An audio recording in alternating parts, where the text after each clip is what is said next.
Chapter 94. He followed the location on the map. After discussing with the Patriarch of Hell, Yi-chun found out that the Sky Stone was near a county called Ba County in Yuzhou. He even consulted the people in town. Yi-chun decided to go there himself. He had to get the Sky Stone. As a cultivator, it would be inconvenient for him to go out if he did not even have the most basic storage bag. If he had a magical weapon in the future, he might not even be able to pass the security check when he took a plane. If he carried a flying sword with him, the police would arrest him for possessing a controlled weapon. The only thing that puzzled him was how Gu Fan, an ordinary person, knew about the Sky Stone there. However, it seemed like he had no idea what the Sky Stone was. At the exit of Swallowtail Town, a Land Rover was parked by the road. Lin Jiao stood next to the car and looked at the town with complicated emotions in her beautiful eyes. Most people had left since the martial arts competition ended, but she stayed. The reason being, she wanted to apologize to Yi-chun. Han Su, who was standing aside, forced a smile. He wanted to persuade her, but he had no idea what to say. When she saw Yi-chun walking out with his daughter, Lin Jiao was elated. Just when she was going to say something, she realized that Yi-chun did not even look at her. Instead, he walked past them directly, as if he did not see them. Lin Jiao's eyes turned red. She bit her lip hard as an indescribable emotion rushed into her. She wanted to apologize to Yi-chun. However, Yi-chun did not even give her the chance. Han Su lifted his head to look at the dark clouds above and sighed. "Let's go. It's going to rain soon." Thunder rumbled in the sky as soon as he was done speaking. A muffled clap of thunder resounded in the sky, and the pitter-patter of rain came from afar. Han Su returned to the car immediately and took out an umbrella. Lin Jiao rejected his offer of an umbrella and chased after Yi-chun in the rain without hesitation. She was wearing high-heeled shoes today. Perhaps because she was running too fast, she accidentally twisted her heel, and her whole body suddenly fell to the ground. Ignoring the pain coming from her knee, she lifted her head to look at Yi-chun, who was getting further away. She shouted, "Yi-chun!" Yi-chun then turned his head to look at her. Yes. As they were speaking, it started raining heavily above their heads. A purple light screen appeared on Yi-chun's body. The light screen protected him and the little girl, Ming Ming, in it, blocking the rain outside. Lin Jiao, on the other hand, was completely drenched by the rain. She bit her lip and said bitterly, I'm sorry." At the same time, tears flowed from her eyes, as if those words were extremely heavy. "You chased after me just to say this?" Yi-chun looked at her strangely and said while shaking his head, "You don't have to apologize to me because you didn't do anything wrong to me." Lin Jiao's heart jolted when she heard that. Then, she heard Yi-chun say, "All right, you guys should go back now. Don't catch a cold." Lin Jiao forced a smile the moment Yi-chun turned around. Are we still friends?" "Friend." Yi-chun stopped walking and said as if he was mocking, "You're the young mistress of the Lin family and the boss of a company. How can I, Yi-chun, be friend with you?" Lin Jiao's face turned pale. She could not help but move her lips. However, just when the words reached her mouth, she realized how weak they were. She knew that Yi-chun was mocking her for stopping him from being with Su Yuhan time and time again. That was the truth. She had never looked at Yi-chun properly back then. So how could they be friends? Now that she thought about it, it was a joke. She could not help but cry as she thought about it. "I'm sorry. I'm really sorry. I shouldn't have looked down on you back then. I shouldn't have stopped you from being with Su Yuhan." The poor guy back then was now a dragon in the sky.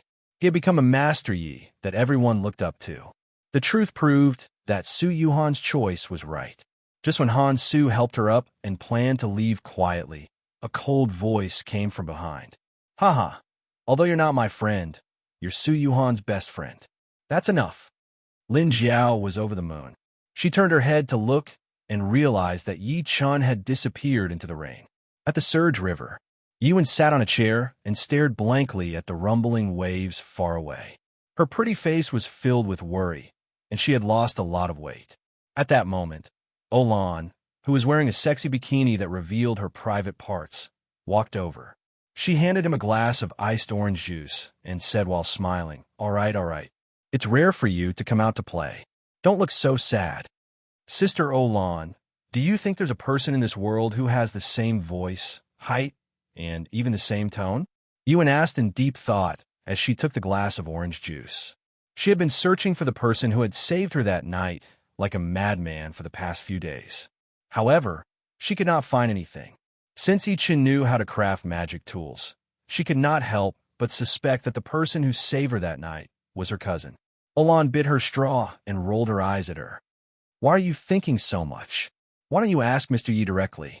She was pissed at the mention of Yichun. Ever since he healed her father's illness, they had not seen each other much. Olan could sense that Yichun seemed to be widening the distance between them. Yuan forced a smile upon hearing that. She wanted to apologize to Yichun when she visited him last time, but she did not have the courage to say it out loud. She found out that Yichun had left when she went there again. To cheer her up, Olan suddenly said mysteriously, "Oh yeah, have you heard of the Tiana martial arts competition?" Yuan shook her head in a blur. "I heard that it's a low-key event organized by all the wealthy families in Tianan, but the news has spread now." Olan said with excitement written all over her face. "I heard that the martial arts competition is a ring. It's much more brutal than what you see on TV. I heard that there are ancient martial artists there, and some of them can crush the ground with a single stomp." She had heard the news from a friend who went to Swallowtail Town. The friend was there too, and she boasted about it to her as soon as the event ended. However, she did not believe it. What happened then? Yuan was a little distracted. Olan inhaled and proceeded to speak. "I heard that the champion of the martial arts competition is called Master Yi. All the wealthy families in Tianan recognize him as their master." Master Yi? Yuan was stunned. She would think of her cousin by instinct whenever she heard someone with the surname Yi now. Could it really be him? Yuan looked at Olan immediately and said, "Sister Olan, where did you hear that from?" "A friend of mine. She was there too," Olan said without even thinking about it. Yuan said rather anxiously, "Then, can you ask your friend if she has a video of that Master Yi? Even a photo will do." Olan looked troubled. She said after some hesitation, "All right then, I'll ask for you. However, I can't guarantee anything." Just when she picked up her phone and was going to call her friend, she heard a series of exclamations coming from around all of a sudden. "Look, there's someone on the river." Olan and Yi-Wen looked over immediately. They saw a faint black silhouette on the blurry river surface. It looked like a blurry person, and it was running towards the shore at a high speed. Within the short span of a few breaths, the black silhouette was completely exposed to everyone's sight. It's really a person, and it's an old man. Oh my God, am I seeing this right? He's running on the river surface. He's running on his feet, and he's not using any external objects at all. He's so fast. He's coming to us. The group of tourists was stunned. They looked at the river surface with shock written all over their faces. They saw an old man in traditional attire running on the river surface at an extremely fast speed. He stirred up white waves with every step he took. To the outsiders, he looked like he was floating on the legendary iron palm water. The old man stood proudly on the river surface with his clothes fluttering in the wind. He looked like he was connected to the sky and water. Chapter 95. At the entrance of the Ba County bus station in Yuzhou, a young man walked out with a little girl who was approximately 4 or 5 years old in his arms. The little girl was carrying a black puppy. She was observing the people around with her eyes wide open. She would cheer every now and then, chirping like a lark. Meanwhile, the young man would respond to her while smiling. The young man was Yi Chun. Ever since he left Swallowtail Town, he did not go home. Instead, he flew hundreds of kilometers to Yuzhou and took a bus to Ba County. Before he came here, he had asked around. The red dot on a map that Gu Fan left behind was Ba County. To be exact, it was the general mountain that was located in Ba County. He was calm along the way. After all, it was rare for him to come out. Moreover, his daughter was with him. He treated it as a father-daughter trip to enjoy the scenery and the people around the world. "Daddy, where are we going now?" The little girl was drooling as she looked at the various food stalls at the entrance of the bus station. "I'm hungry. I want to eat something delicious." "Let's go. Daddy will bring you to eat something delicious." Yichin kissed her and carried her to find a place to eat. A doubtful voice came from behind him all of a sudden. The heavenly king overpowers the earthly tiger? Stunned, Yichun could not help but turn his head to look. He saw a tall young man with thick brows and big eyes standing behind him. There was a faint familiarity between his brows. The heavenly king overpowers the earthly tiger? The young man repeated. Yichun said while smiling. The Jade Emperor, said the Queen Mother. The young man smiled. The pagoda suppresses the river demon. My waist. As soon as Yichun was done speaking, the young man charged at him. He hugged Yichun and said while laughing, Old Yi, I can't believe it's really you. You be *starred. Shenjing, it's been years. Yichun patted his back and smiled. The young man before him was his high school classmate, Shenjing. His nickname was Psycho. To be exact, they were desk mates in their third year of high school. They were very close. However, Shenjing transferred schools in the second semester of their third year of high school. Since then, they had not seen each other for over 10 years. Never had Yichun thought that they would bump into each other here by chance. If not for the secret code earlier, Yichun might not have recognized him. Meanwhile, Shenjing had invented the secret code before he transferred schools. It hasn't been many years. It's been 15 years. After letting go of Yichun, Shenjing glared at him angrily. He then looked at Meng Meng and said, Damn it, your daughter is already so big. Little girl, come, call me master. The little fellow snorted coldly and turned her head away proudly, ignoring him. This is my daughter, Meng Meng, Yichun said while smiling. Let's go. It's not easy for us to meet. If I don't defeat you today, consider my loss. Shenjing grabbed him and went straight to the nearby hotel. After getting to know each other, there were more than a dozen empty wine bottles on the table. Shenjing burped and said with a flushed face, Why did you come to our Ba County? Don't tell me you're here for me? No. Since my daughter is on vacation, I might as well take her around. Yichun glanced at Meng Meng, who was sitting next to him while eating a big lobster. He was not sure whether to laugh or to cry. Girl, you're eating so cruelly. Can you not embarrass your father? My old classmate is watching from the side. Besides, your father usually doesn't starve you. Shenjing said angrily. What's so good about this *TTY place? It's a barren place. Do you know where Mount General is? I'm here to take a look, Yichun asked in a seemingly unintentional manner. Mount General? Shenjing was stunned and chuckled. What a coincidence. I'm going to Mount General tomorrow morning, too. Shenjing looked around after seeming to sense Yichun's doubt. He lowered his voice and said, My old man is the county chief. According to him, a lady with the surname Tang came to Gang Province this time. She's back to worship her ancestors, so all the county leaders are accompanying her. My old man asked me to bring them up the mountain tomorrow. From Gang Province? All the county leaders are accompanying her? Yichun came to a realization and said with a wry smile, If I'm not mistaken, this Ms. Tang must have a high status. You're right. My old man said that her family is considered rich even in Gang Province. Shenjing chuckled and sounded rather upset. But I don't like her. She's so arrogant. Only my old man would try his best to please her and get some investments. But it's great that you're here. You can go up the mountain with me tomorrow. Don't you think that's inappropriate? Yichun asked. Shenjing waved. There's nothing inappropriate about it. Since it's rare for us to meet, don't even think about leaving if you don't stay for at least 10 days to half a month. Yichun could only nod and agree to it. Since Shenjing was going to Mount General too, he could go with him instead of wandering around aimlessly. After dinner, Shenjing brought Yichun to his house. Yichun secretly nodded. Shenjing had not changed at all.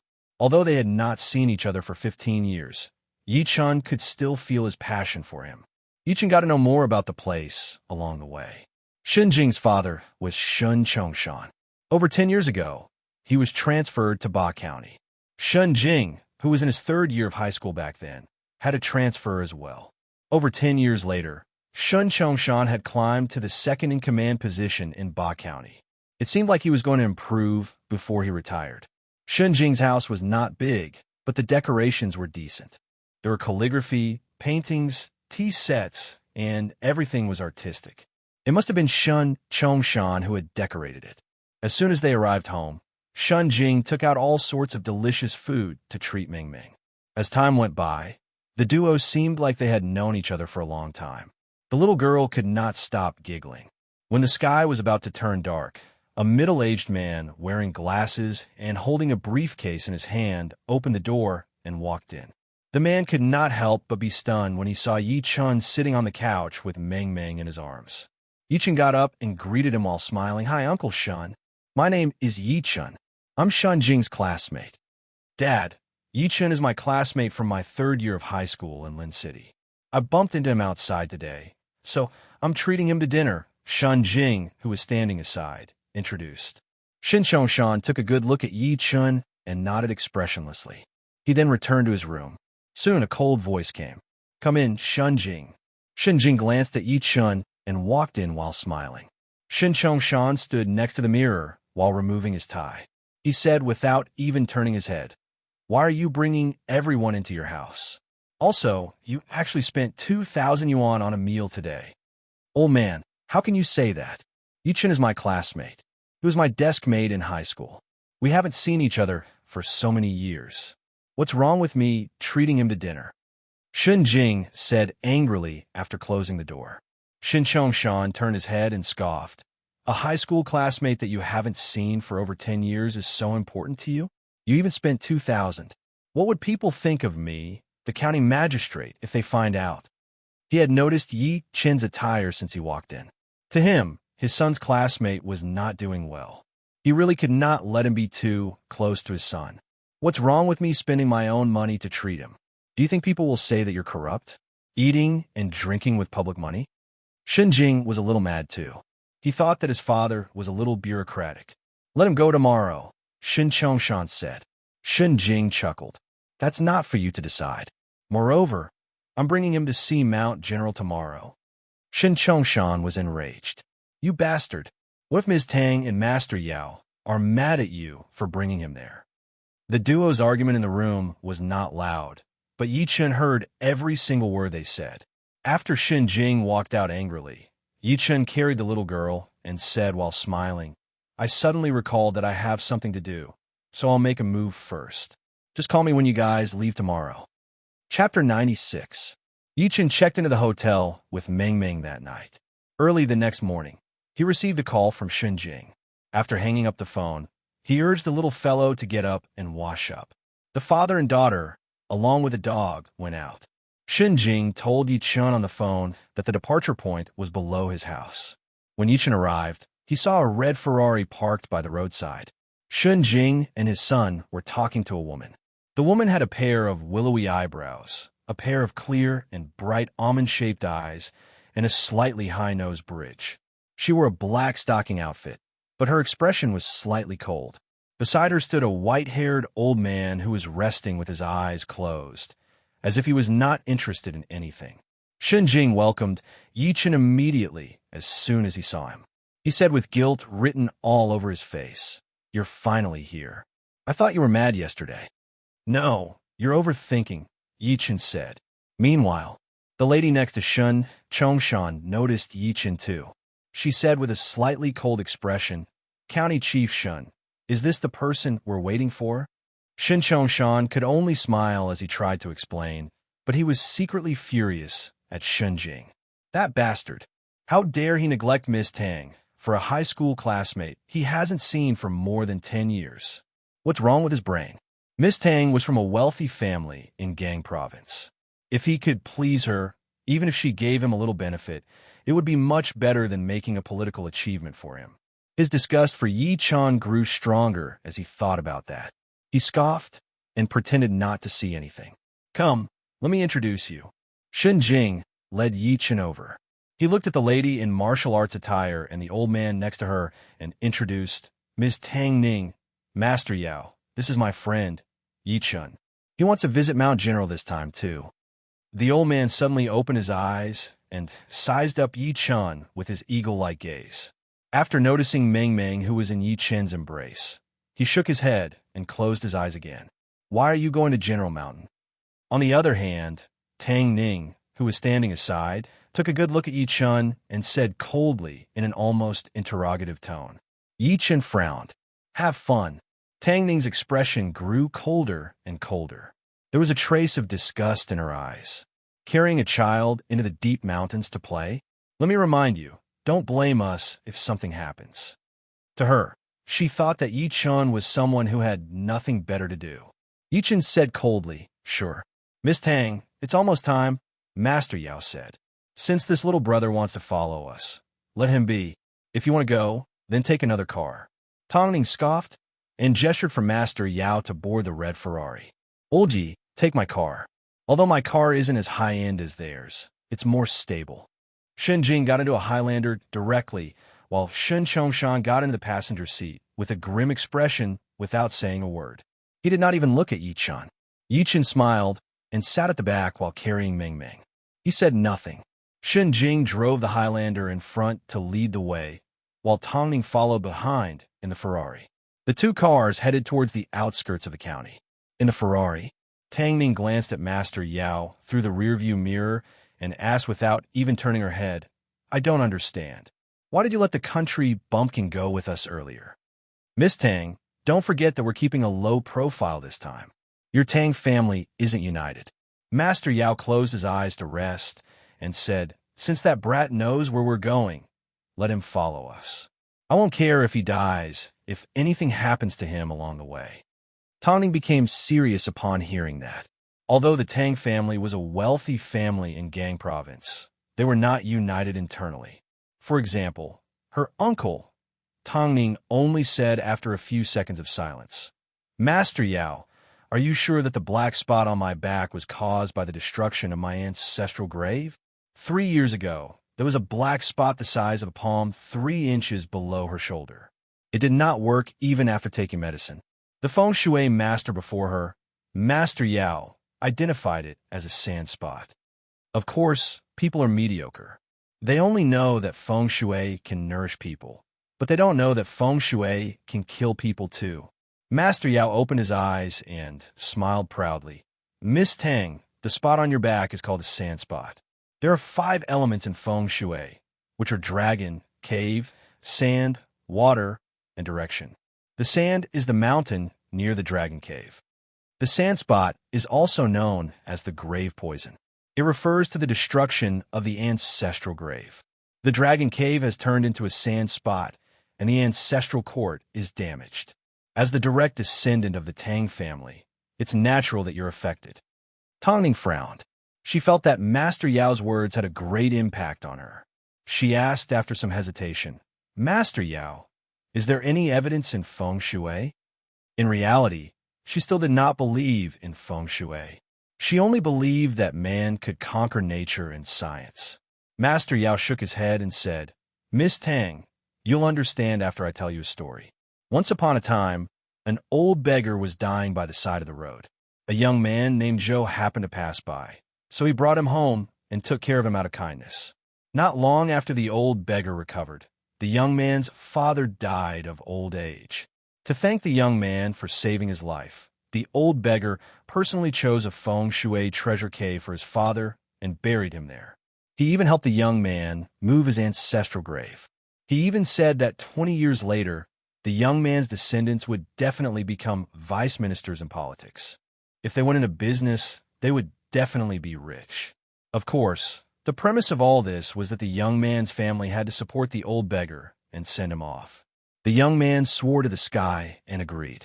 Sure enough, 20 years later, the young man's eldest son became the second most powerful person in a prefecture-level city with just a high school diploma. The young man's daughter chose to go into business. As soon as she started her business, she met countless people who helped her. In just a few years, she made her small company one of the top 500 companies in China. The young man later died of illness. Following his death, his descendants broke their promise and stopped caring for the old beggar.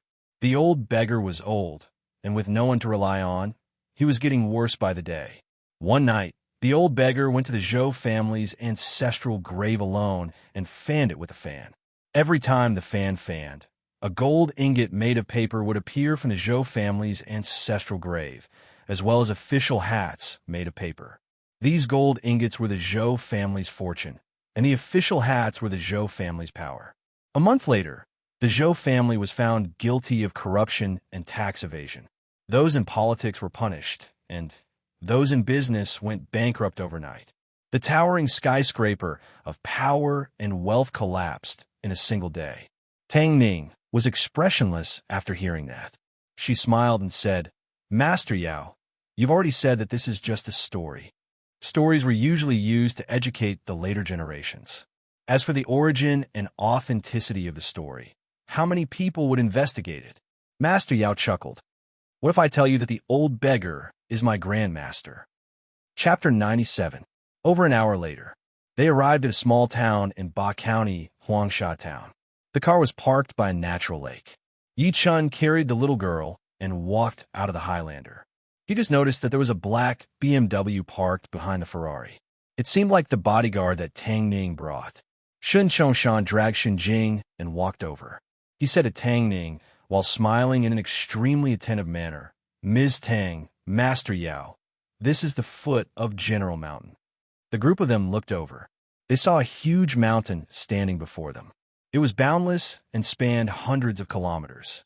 The mountain was surrounded by clouds and mist. The trees were dense, so it was difficult to see what was going on in the mountain. Meanwhile, there was a gigantic lake before them. The lake rippled, and it blended with the mountain far away. Meanwhile, there were a few mud houses standing behind them with smoke coming out of their chimneys. Master Yao could not stop walking with the compass in his hand. He would look at the compass sometimes and observe the mountain with his eyes squinted at other times. Eventually, he exclaimed, "What a beautiful place with green water and green mountains." "Master Yao, do you mean that this place is good feng shui?" Shen Jing, who was standing aside, said with a fake smile. He did not believe in that at all. Not only did he not believe it, but even Shin Chongshan himself did not believe it. The reason why he came with them was purely because he wanted to suck up to the Tang family. Of course. Master Yao nodded and said, "This place is like a giant basin. There's an azure dragon that's 300 meters tall on the left, a white tiger that's roaring on the right, a jade table in front, and a mountain at the back. It happens to be the azure dragon on the left, the white tiger on the right, the vermilion bird in the front, and the black tortoise at the back. Then, tell me what's the azure dragon on the left and the white tiger on the right?" Shen Jing proceeded to challenge him, causing Shun Chongshan, who was behind him, to glare hard at him. Master Yao seemed to have noticed Shun Jing's disdain, so he smiled with his arms behind his back. "You won't understand even if I tell you."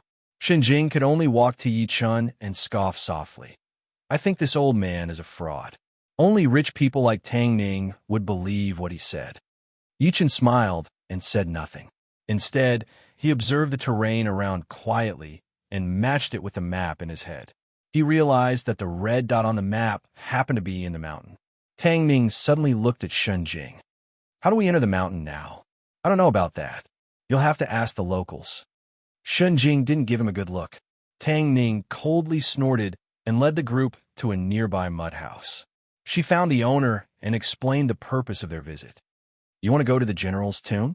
The owner of the house was an honest man. However, when he found out that Tang Ning and the others were going up the mountain, he looked a little panicked. Tang Ning nodded her head as she pulled out 500 yuan from her purse and handed it to him. "Uncle, do you know where to go up?" "I know, but I can't go." The uncle did not reach out to take the money. Instead, he kept shaking his head. Recently, the mountain has not been peaceful. Once night falls, there will be all kinds of scary cries. No one dares to go up the mountain anymore. Everyone in our town is saying that zombies have appeared in the mountains. Zombies? Tang Ning burst into laughter. The county head, Shun Chongshan, immediately put on airs and scolded. "What air are you talking about? Zombies? You're too superstitious. If you were in the 70s or 80s, you'd be arrested and paraded on the streets." "I'm telling the truth." The uncle panicked a little upon noticing that the people did not believe him. "There really are zombies. A few families' livestock in our town died overnight a few days ago. Those should be tigers or leopards in the mountains. They came down to hunt at night." Tang Ning shook her head in disbelief. "Just tell us where to go up. We'll go up the mountain ourselves. You don't have to follow us. If you don't tell us, I'll look for your mayor later." Shin Chongshan pulled a long face and looked very official. The uncle sighed and could only bring them to a stone ridge across the lake. He pointed at a small path that went deep into the jungle. There, this is the entrance. Shin Chongshan asked for some farming tools that included sickles from him and only let him go after giving them to the bodyguards next to him. At that moment, Tongning walked to Yi Chun and said coldly, "We've arrived at General Mountain. Isn't it time for you to leave?" "Auntie, my daddy didn't offend you. Why are you chasing us away?" Meng Meng shrunk into Yi Chen's embrace, looking like she was wronged. Shen Jing walked over and looked coldly at Tongning. "Miss Tang, what do you mean by that? My friend is here to enjoy the scenery. Why are you being such a busybody? Didn't you hear what that uncle said earlier? There are zombies in the mountain. Don't blame us if anything happens." Tongning scoffed. She thought Yi Chan would be scared if she said that. However, Yi Chan said calmly, "I'm not afraid even if there really are zombies. Whatever. We won't care if anything happens to you." Tongning returned to Master Yao's side after saying that. She got the two bodyguards to clear the path ahead. Shen Chongshan expressionlessly glanced at Yi Chan. He seemed to be disgusted and subsequently caught up to them immediately. "Old Yi, do you think this lady is going through menopause? It's like someone owes her tens of millions," Shun Jing said in deep thought while rubbing his chin. "Let's go." Yi Chen smiled and carried the little girl and followed behind. The little girl asked curiously, "Daddy, what's a zombie?" "A zombie is a product of a dead human. It's the kind that sucks the neck and hops around."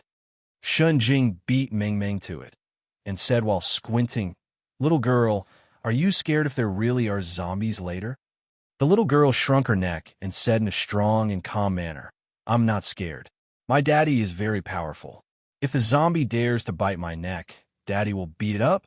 Although she said that, she could not help but lean into Yi Chen's embrace. She mumbled softly, "Uncle Shun is so dumb. The zombie can't bite me if I hide my neck." Yi Chen and Shen Jing looked at each other and could not help but laugh out loud. This girl was so dumb that she was cute. It was not easy to walk on the mountain. It was summer, and the plants were lush. There were brambles and bushes along the way. Fortunately, the two bodyguards who were walking ahead were clearing the path with their sickles. Over half an hour later, they arrived at the mountainside. Shun Jing and his son were panting from exhaustion. Tang Ning stopped and frowned as she tried to recall. Then, she looked to the left of a mountain not far away. "Master Yao, the Tang family's ancestral grave is over there." As they walked toward the entrance of the call, their line of sight suddenly widened. They saw a bulging mound that was 3 to 4 meters high, and in front of the mound was a tombstone. The only strange thing was, within a radius of 10 meters of the mound, not a single blade of grass grew, giving off a very withered and desolate feeling. "That's strange.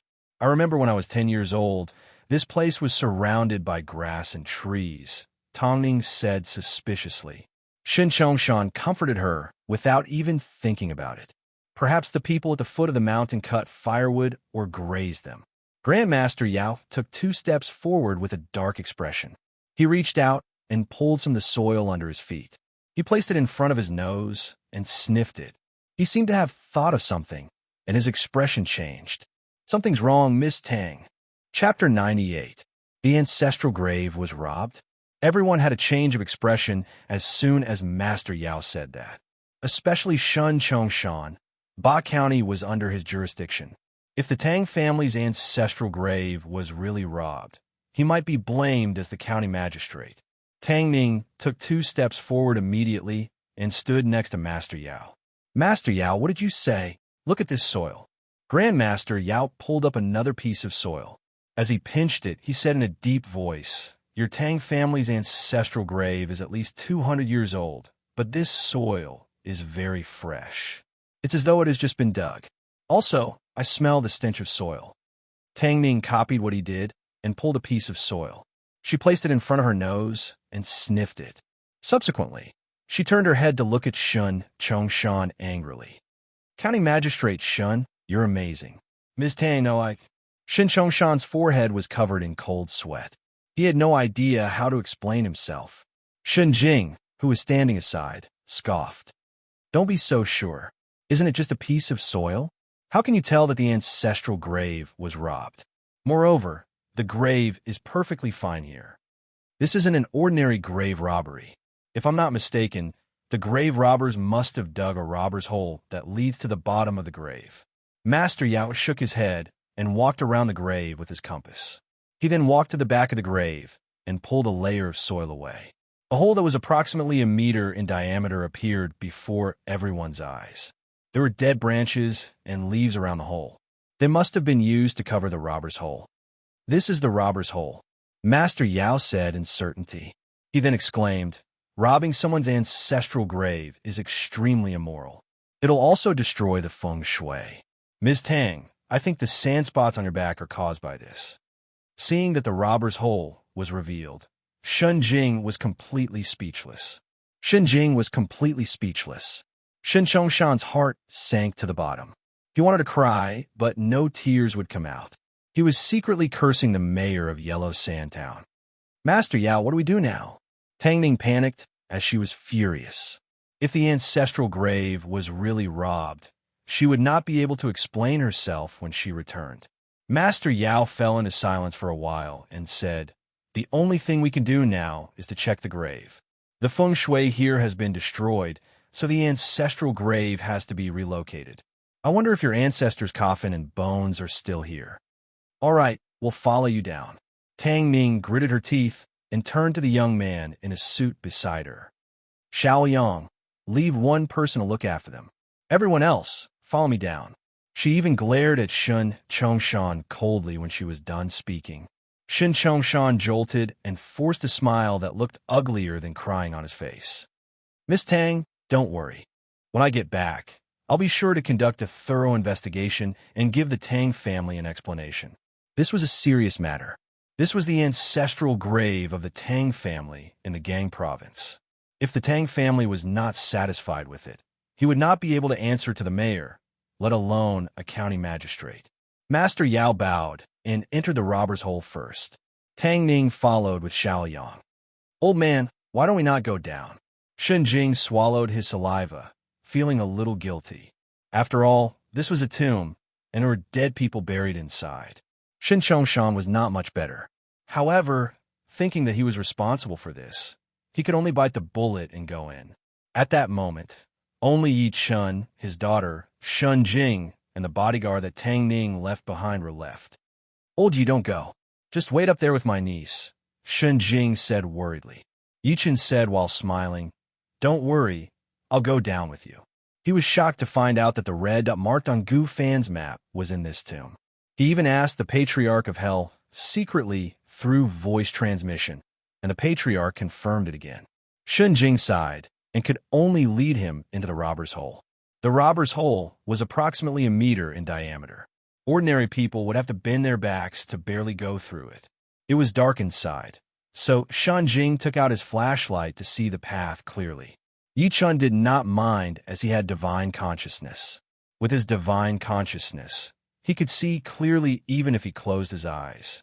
Approximately 10 minutes later, they arrived at the tomb. It was a spacious stone room with many burial items around. However, most of them were stone cows and stone horses. There were also stone figurines in armor with bows and arrows in their hands. It seemed like Tang Ning's ancestor was a general when he was alive, and his rank was quite high. Who's that? Master Yao, who was walking at the front, shouted all of a sudden. It triggered a series of exclamations. After all, the tomb was eerie enough. The stone room lit up all of a sudden. There were oil lamps on the wall, giving off a dim yellow light. Yi Chun looked forward by instinct. He saw a man in a black robe fighting Master Yao and the rest. The scene was rather awkward and terrifying. Theoretically, they came here to look for a dead person. However, a guy that was neither human nor ghost came out of nowhere. Some of them were almost scared to death. Tang Ning even hid behind Master Yao. Her body was shaking, and she dared not look at the person before her. Don't be afraid. It's a living person. Master Yao reminded and squinted at the black-robed man before him. Who exactly are you? Why are you in this tomb? Although he was a feng shui master, he did not believe in ghosts. After all, feng shui and ghosts were two different things. Ah, who are you guys? The black-robed man took a good look at them and suddenly spoke in a cold voice. The voice was a little hoarse. It was a man. Master Yao said with a grim expression, "I'm Yao Qian, the Gang Province's feng shui master. The lady behind me is the descendant of this tomb, Ms. Tang. Why are you in the Tang family's tomb? Don't tell me you're planning to rob tombs?" The people were relieved to hear that the black-robed man was a human. Shen Jing took 2 steps forward without saying anything and said with a scoff, "There's no need to ask. Look at how this guy is hiding. Since he's in this tomb, he's clearly a tomb robber. So what if I am?" The black-robed man said while smiling. "Great, so you're the one who dug the robber's hole outside." Shin Chongshan was so mad that his nose was almost crooked. He pointed at him and scolded, "Robbing an ancient tomb is a serious crime. You'll be sentenced to imprisonment from 3 to 10 years. If the case is serious, you'll be sentenced to more than 10 years or even life imprisonment." Tang Ning ordered the 2 bodyguards behind her, as soon as she snapped back to her senses, capture him. Since he was a human, the 2 bodyguards were no longer afraid. They walked to the black-robed man one after the other. Master Yao said by instinct, "No." As soon as he was done speaking, the black-robed man opened his mouth and spat a green airflow at the bodyguard who was walking in front. Chapter 99. "This is corpse poison. Don't go near him." Master Yao's expression changed. He hurriedly pulled the bodyguard behind him back, and the group of people took a few steps back. Everyone's eyes widened as they looked at the pool of pus and blood on the ground. Their expressions were filled with fear. In the blink of an eye, a living person had disappeared without a trace. Especially Shun Chongshan and his son. Why had they ever seen such a scene? They could only feel their legs trembling. Master Yao stared at the black-robed man. "Although I've lived in Gang Province for a long time, I've heard that there are people on the mainland who use corpse energy to cultivate. In the end, their entire bodies are filled with corpse poison. I believe you're talking about you, right? You're quite knowledgeable, old man." The black-robed man laughed coldly. "You guys came at the right time. I'm lacking some blood to feed on.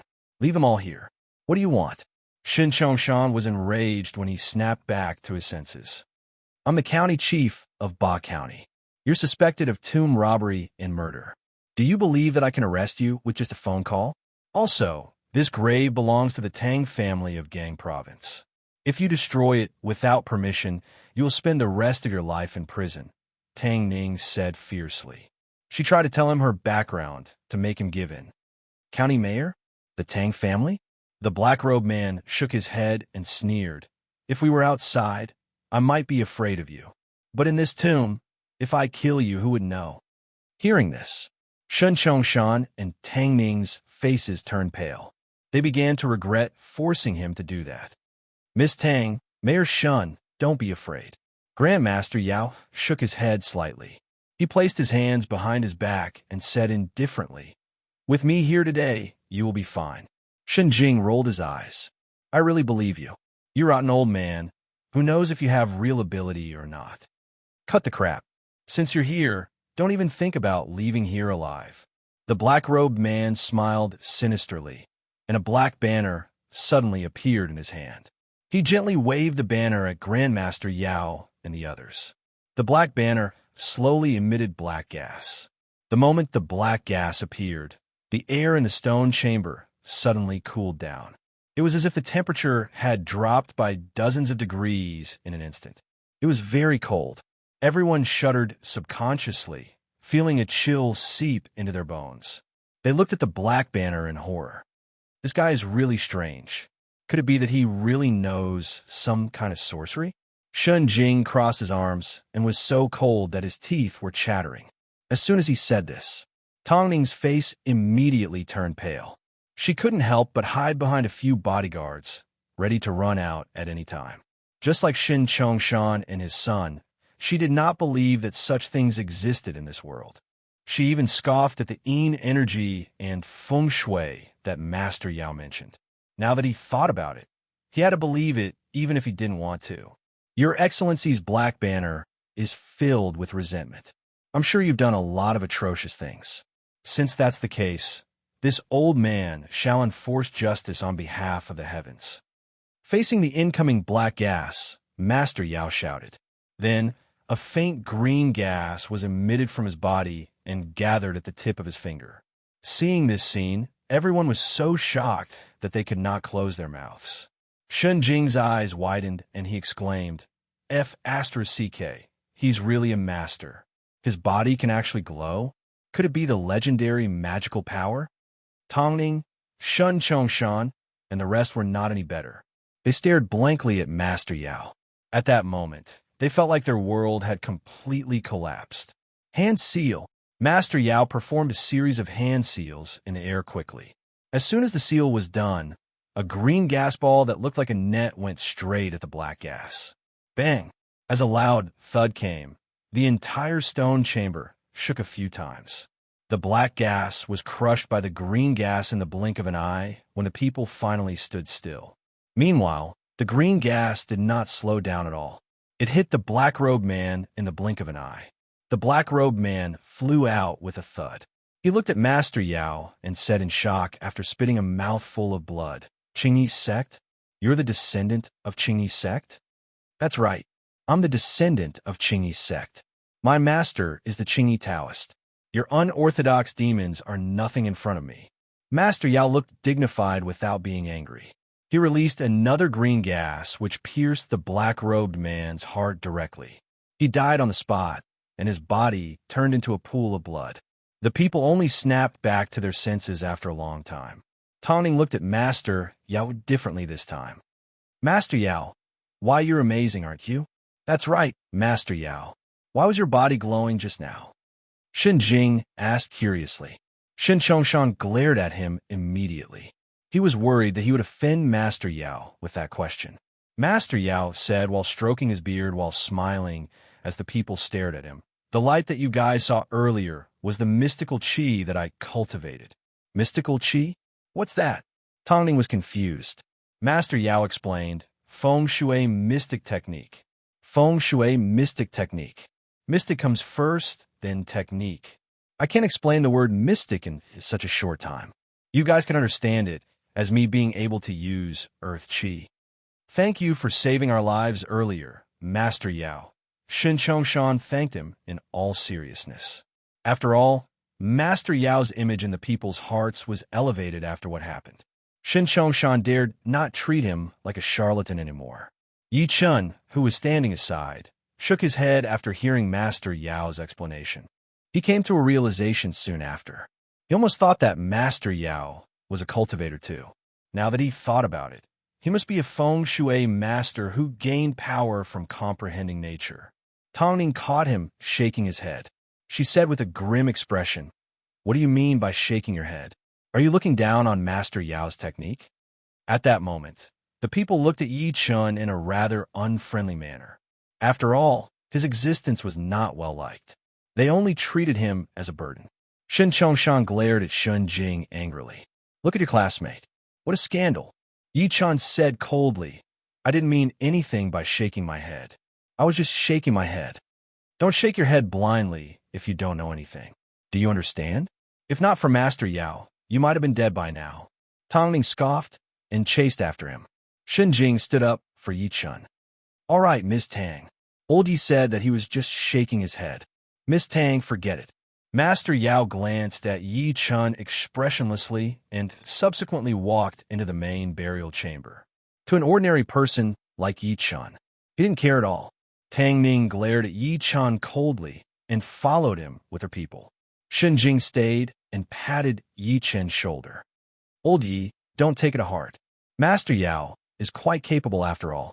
If I told you that I could have killed that black-robed man with a single slap, would you believe me? Yi Chun said wryly. Stop joking. Shen Jing rolled his eyes at him directly in disbelief. He thought that Yi Chun was giving him a way out of this embarrassing situation. Meanwhile, a loud noise came from the main burial chamber, and the coffin in the middle suddenly exploded. Then, a furry black shadow jumped out from inside. Chapter 100. Everyone was shocked by the black shadow that came out of nowhere. They looked over immediately.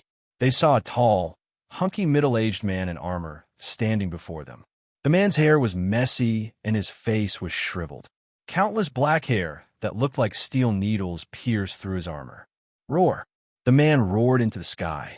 Two sharp and long fangs were revealed at the corner of his mouth. There was black energy coming out of his mouth as he glared at the people with his sunken eyes. Oh no, he turned into a zombie. Retreat, retreat now. Master Yao had goosebumps all over his body upon seeing that. He pulled Tang Ning and retreated immediately.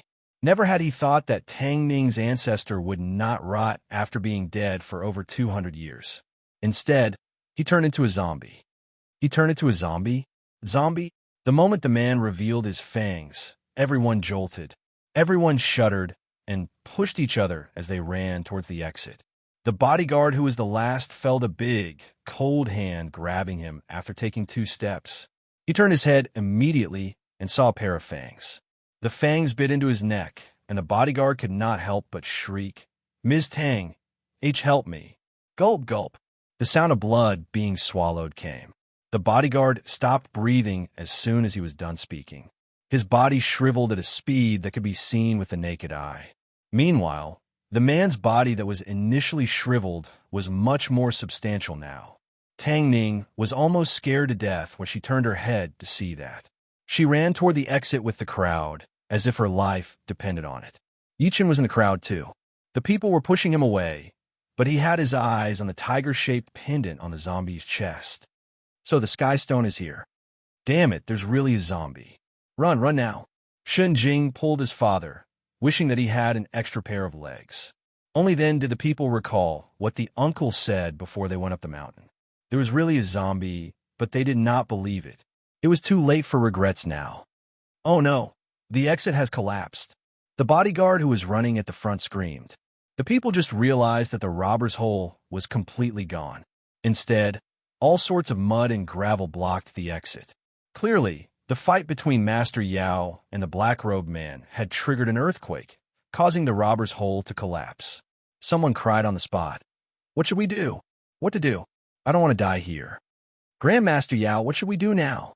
Shin Chongshan regretted it so much that his intestines were turning green.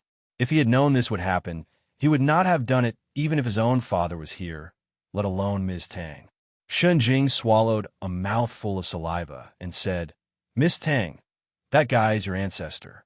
Can you talk to him and ask him not to bite us?" Boom, boom, boom. A series of heavy footsteps could be heard. It was obvious that the zombies were rushing over. It's coming. The bodyguard, Xiao Liang, protected Tong Ning with all his might. His face was filled with fear. Don't panic, everyone. Master Yao pretended to be calm and said, "Miss Tang, your ancestor has already turned into a zombie. It is now a walking corpse. It won't understand what you're saying. On the contrary, because you are its direct descendant, it can smell your bloodline. It will bite you first." Tang Ning's body trembled. "Grandmaster Yao, aren't you a grandmaster? Let's do it now." Shen Jing was determined to shock them. Master Yao forced a smile. "I'm only a feng shui master, not a ghost catcher. It's fine if you ask me to search for the dragon's acupoints, but this thing," he finally understood now. The black-robed man earlier was not a grave robber. It was clear that he wanted to refine Tong Ning's ancestor into a zombie and control it. "So what do we do now?" "Wait for death," Shin Chongshan said in despair. "Don't panic, everyone. Listen to me." Master Yao took a deep breath and said, "The exit is blocked. Instead of waiting for death, why don't we work together and fight it? Let's go back now." "What? Go back? Are you out of your mind?" Shin Chongshan screamed and shook his head. He was extremely unwilling. Master Yao said, "This space is too small. There'll be nowhere to hide when the zombie comes.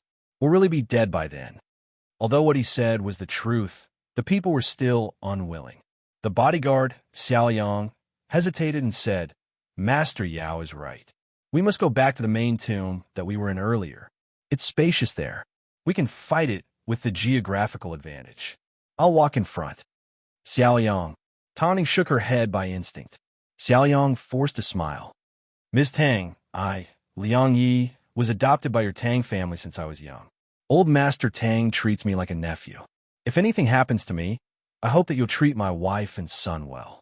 Xiao Yang stood up and took a step out in determination as he spoke. Yichun frowned and said, Actually, you guys don't have to be so scared. I can shut up. Tang Ning immediately reprimanded him and sneered. What can you do? You can catch zombies? Why didn't I see you doing that earlier? That's right. Master Yao didn't even say anything. Why are you interrupting? Shin Chongshan scolded with a stern face.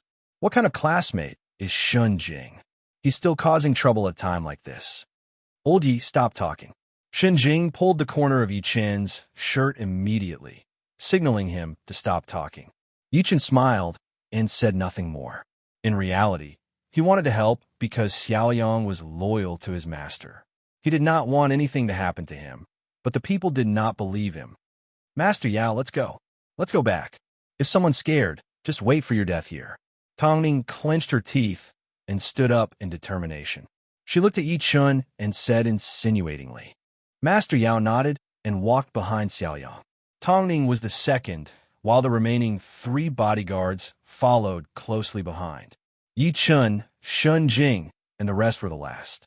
Oh no, it's blocking the way back too. They saw the zombies far away blocking half of the door leading to the main burial chamber after taking a few steps. They were walking toward them. Yes, they were walking. They were not jumping and jumping like in the movies. They were even wearing Qing Dynasty official robes. What should we do? Master Yao. Tang Ning panicked.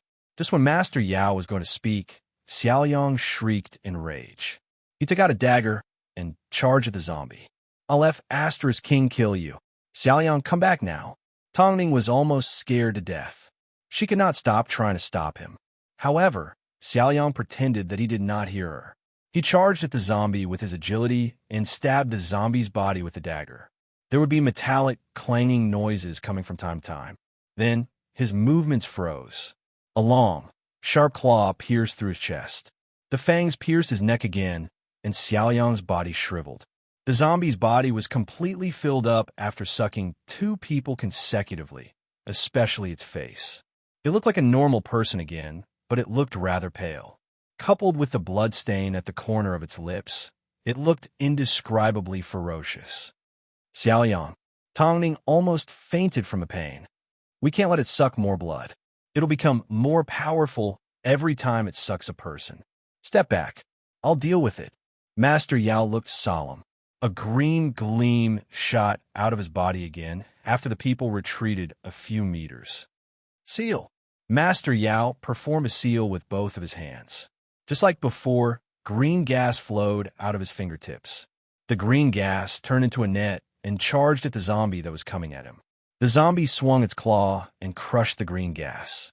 Before Master Yao could react, it leaped and arrived before Master Yao. It clawed at Master Yao's arm. Its long nails pierced deep into Master Yao's right arm. Master Yao shrieked in devastation. He broke his right arm with a ruthless expression and rolled a few steps back. Blood kept spurting out of his broken arm. I'm useless. I'll let the zombie do this. Ms. Tang, it's all my fault. Master Yao had despair written all over his face. If he did not ask Tang Ning to bring them to the ancestral grave, this would not have happened.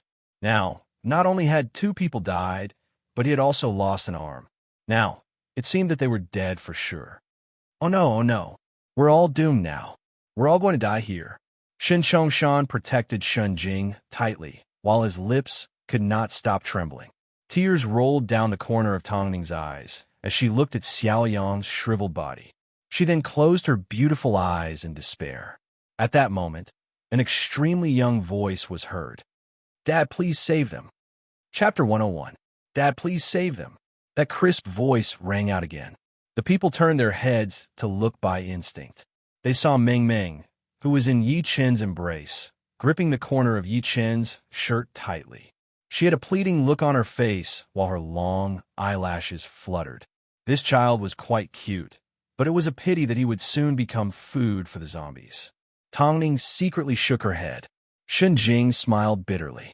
He really wanted to slap himself. I'm such a jinx.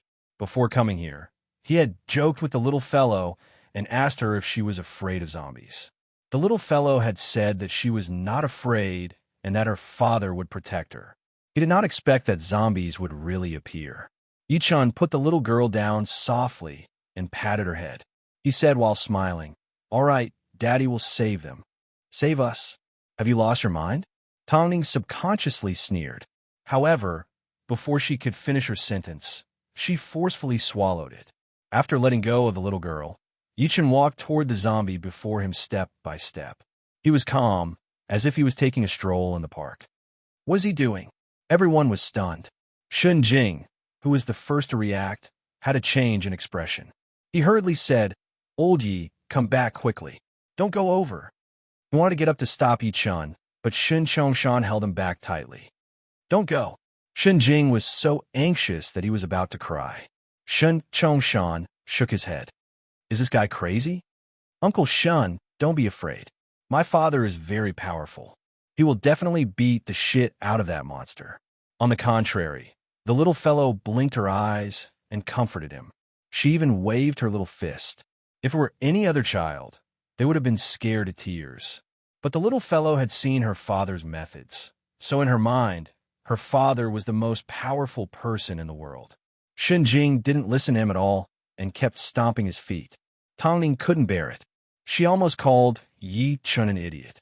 Didn't they see that even Grandmaster Yao wasn't a match for the zombie in front of them? You're just an ordinary person. You're probably not even Xiao Yang's match, yet you still dare to run over. On the ground, Master Yao, who was in so much pain that he was sweating profusely, forced himself to pull himself together and sighed softly. Under such circumstances, he still knew to protect his daughter. He was indeed a good father. Unfortunately, courage alone was not enough. He still needed strength. As the few of them were deep in thought, Yichen was less than 3 meters away from the zombie. Logically speaking, after 200 years of evolution, you need to be blessed by the heavens to be able to transform into a corpse. Moreover, you're only one step away from condensing a corpse core. If you're given good cultivation conditions, it might not be impossible for you to reach the drought demon realm in the future. Your body is very strong. Even bullets can't penetrate it. Your claws are also very sharp. Cutting rocks is like cutting tofu. But you were unlucky to meet me. Yichen shook his head as he walked. The zombie across him seemed to understand what he said. It growled and charged at him with its long nails. It's over, it's over. Shun Jing could not bear to look at it, as if he could already see Yi Chun being sucked dry by the zombies. Yichen smiled lightly and lifted his arm to slap her. His movement was simple and clean. Bang! The zombie was sent flying with a single slap, smashing many stone horses and stone figurines along the way. How is that possible? Master Yao, who was lying on the ground, lost his cool and said in shock. Tang Ning's red lips parted slightly as her beautiful eyes were wide open.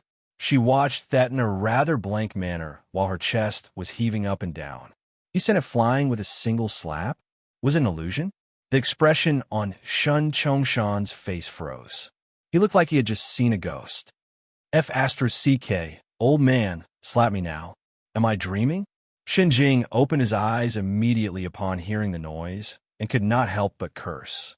Shun Chongshan slapped him hard without hesitation. Shun Jing was grimacing from the pain. It hurts. I'm not dreaming. Everyone was shocked by Yichen's slap. Only Ming Ming, the little girl, was clapping her hands while blushing. Daddy is so powerful. Daddy hit it. The little girl scoffed when she saw everyone's disbelief. She said proudly, I've told you that my daddy is very powerful. Do you guys believe me now? At the same time, after the zombie was sent flying a few meters away from Yi Chen's slap, it shrieked in pain and stood up from the ground. The people then noticed that there were many cracks on its body. Even one of the zombie's teeth was broken. Tough skin and tough flesh, huh? Yi Chun chuckled softly and waved at the ancient sword that was hanging on the wall. Sword come. Whoosh. The sword seemed to have sensed something and flew out of its scabbard directly. It eventually flew into his hand. The sword could not stop shaking, and a faint sword hum was coming out of it. Yi Chun held the sword softly, and a golden sword gleam that was 3 meters long exploded from the ancient sword in his hand. A shocking sword intent consolidated on it. It tore the air apart, as if it was going to tear heaven and earth apart. The zombie seemed to have sensed danger. It roared and took the initiative to attack again. This time, its speed was more than twice as fast as before. Everyone could not help but exclaim out loud. Yichun did not panic at all. He coldly spat a few words out of his mouth while holding the sword. This sword is called the World of Man. I have a sword that can kill everyone in the world. I have a sword that can kill heaven and earth. I have a sword that can kill all Buddhas. I have a sword that can kill millions of demons. I'll use this sword to create a bright world of man. He swung the sword as soon as he was done speaking. He swung the sword. Everyone present felt their pupils shrunk. The scene before them seemed to have changed. There was only a glaring sword gleam in their eyes. The sword gleam was like the sun, exuding an unyielding, arrogant, and condescending aura. The sword gleam tore the air apart and pierced through the zombie's head directly with a wind-breaking sound. Kacha! As a crisp sound was heard, the zombie's head rolled onto the ground directly. Meanwhile, the body below the head was still charging forward with the same momentum as before. However, a thud came from its body after it took a few steps. It turned into pieces that scattered into the air within the blink of an eye. There was only a tiger-shaped pendant left on the ground. At that moment, everyone blankly watched that, as if they were petrified. It was just a sword. The zombie that bit anyone it saw earlier, and even Master Yao could not do anything about it, was gone just like that. Master Yao's lips were quivering intensely. He tasted sweetness in his throat. Tidus, damn, is he possessed by the god of sword Shimin Chue Shue? Shun Jing's eyeballs almost popped out. The corner of Shun Chongshan's lips twitched hard. The shock in him was indescribable. Is he really Shun Jing's classmate? He's not a sword immortal who has descended? Among everyone, Tang Ning had the most complicated emotions. At that moment, her pretty face was changing colors as if a dye house had opened. Disdain, contempt, hopelessness, shock, horror, ecstasy, regret. She spat a mouthful of blood out. Chapter 102. The old man walked on the Surge River. All the tourists by the river watched that blankly. Yi Wen and O Lan were among them. Everyone only saw the old man's face clearly when he got closer. It was an old man in traditional attire who looked to be in his 60s or 70s. He stood with his arms behind his back. He looked a little hunched and old, but the aura he exuded was terrifying, as if it was going to destroy everything. At that moment, the people heard the sound of brakes coming from behind. They turned their heads to look and saw tens of cars parked on the road by the river. They formed a long queue. As the car doors opened, up to 100 men in suits walked out of the cars. The leader was a bald hunk. Everyone walked toward the river at the same time. Nobody dared to call out, as they were anxious. The bald hunk led the people to the river. He bowed and clasped his fists at the old man who was walking on the river. "Greetings, Master Yuan. Greetings, Master Yuan." The tens of people behind him bowed and clasped their fists at the same time. They spoke in unison and looked extremely serious. The old man leaped up and took the last step on the river. Finally, he stood by the river and smiled with his hand behind his back. "Xiao Feng, it's very thoughtful of you to go through so much trouble to welcome this old man." The bald hunk snapped to attention and said immediately, "You're flattering me, Master Yuan. If not for you back then, I might have been dead." The old man nodded and glanced at the tourists around who were panicking. He said expressionlessly, "How's the thing that I asked you to find out? Master Yuan, the person who killed Brother Gu is called Yi Chun, also known as Master Yi. He's a local from Lin City. He's 30 years old, and his parents are still alive. He has a daughter," the bald hunk said respectfully. "This man disappeared mysteriously 5 years ago and has only returned over a month ago. Not only does he possess shocking abilities, but he's also very close to the local tyrant, Lin Tai, and the wealthy Gu family." Nobody noticed that Yi Chun and O Lan, who were far away, had a change of expression when they heard the name Yi Chun. The old man frowned, seeming to be a little upset. "I don't want to know that. I just want to know where he is. This Master Yi isn't in Lin City at the moment. I've sent people to find out." The bald hunk wiped his sweat and said carefully, "Master Yuan, do you think he ran away because he knew that you're coming?" "He ran away?" The old man's expression turned grim, as if he was disappointed. Get the Gu family to tell this person that I, Yuan Bupo, am here. We'll see who's better and who's dead on the Surge River in 3 days. Otherwise, this old man doesn't mind personally entering the city and using the blood of his family to pay tribute to the souls of my 2 disciples. Yes, the bald man responded and said with some fear, but Master Yuan, what if the Gu clan helps him? Gu family? The old man smirked in disdain with his arms behind his back. The Gu family wouldn't dare to do that. Even if the Martial Alliance's masters were to attack, I, Yuan Bupo, wouldn't be afraid, let alone the Gu family. 20 years, a whole 20 years. 20 years ago, he was already at the innate stage, a martial Dao grandmaster who stood at the peak of China. He was one of the Eastern Superior, Western Overlord, Southern Killer, Northern Devil, and Zhongwen Sword. However, he was chased by a farmer carrying a hoe for 3 days and 3 nights. In the end, he had no choice but to hide in the Shirwan Mountains. For 20 years, as long as he went down the mountain, the farmer's hoe would appear. It seems like the world has forgotten about me. Yuan Bupo? Forget it. I'll use Master Ye's blood to prove to the world when I go down the mountain this time. My name, Southern Killer Yuan, hasn't dimmed over time even though I've been hiding for 20 years. And that farmer from back then, that hoe, is despicable. I'll find you sooner or later. The old man stood against the wind, exuding a terrifying pressure from his body. The river behind him seemed to be boiling, causing the bald man and the rest to kneel on the ground. Yuan and Olan only regained their freedom after the old man, and the rest got into the car and left. Yuan took a deep breath in. Sister Olan, did you hear who they were talking about? I'm not sure. Olan clenched her fists and stammered. Yi-chun. So, the person these people were looking for was Mr. Yi, and that old man could walk on the river. Mr. Yi, oh, Mr. Yi, what exactly did you do? Yuan hesitated and subsequently clenched her teeth softly. No, I must inform my cousin and ask him to run. Sister Olan, you should go back. This has nothing to do with you. She turned around and ran home without waiting for Olan's response. She was panicking. She had missed it many times. She could not afford to be wrong this time. Wait, Wen. I'll go with you. Olan took a deep breath and followed her immediately. At the same time, at the Gu residence, Gu Yingying and Old Master Gu were sitting across each other. The old master's face was grim, and there was anxiety between his brows. Grandpa, what exactly happened? Gu Yingying asked in confusion. In her memory, she had never seen her grandpa lose his composure like today. That person is here, the old master sighed. Gu Yingying was even more confused now. Who? Why are you so nervous? The old master spat a few words out of his mouth in an extremely heavy tone.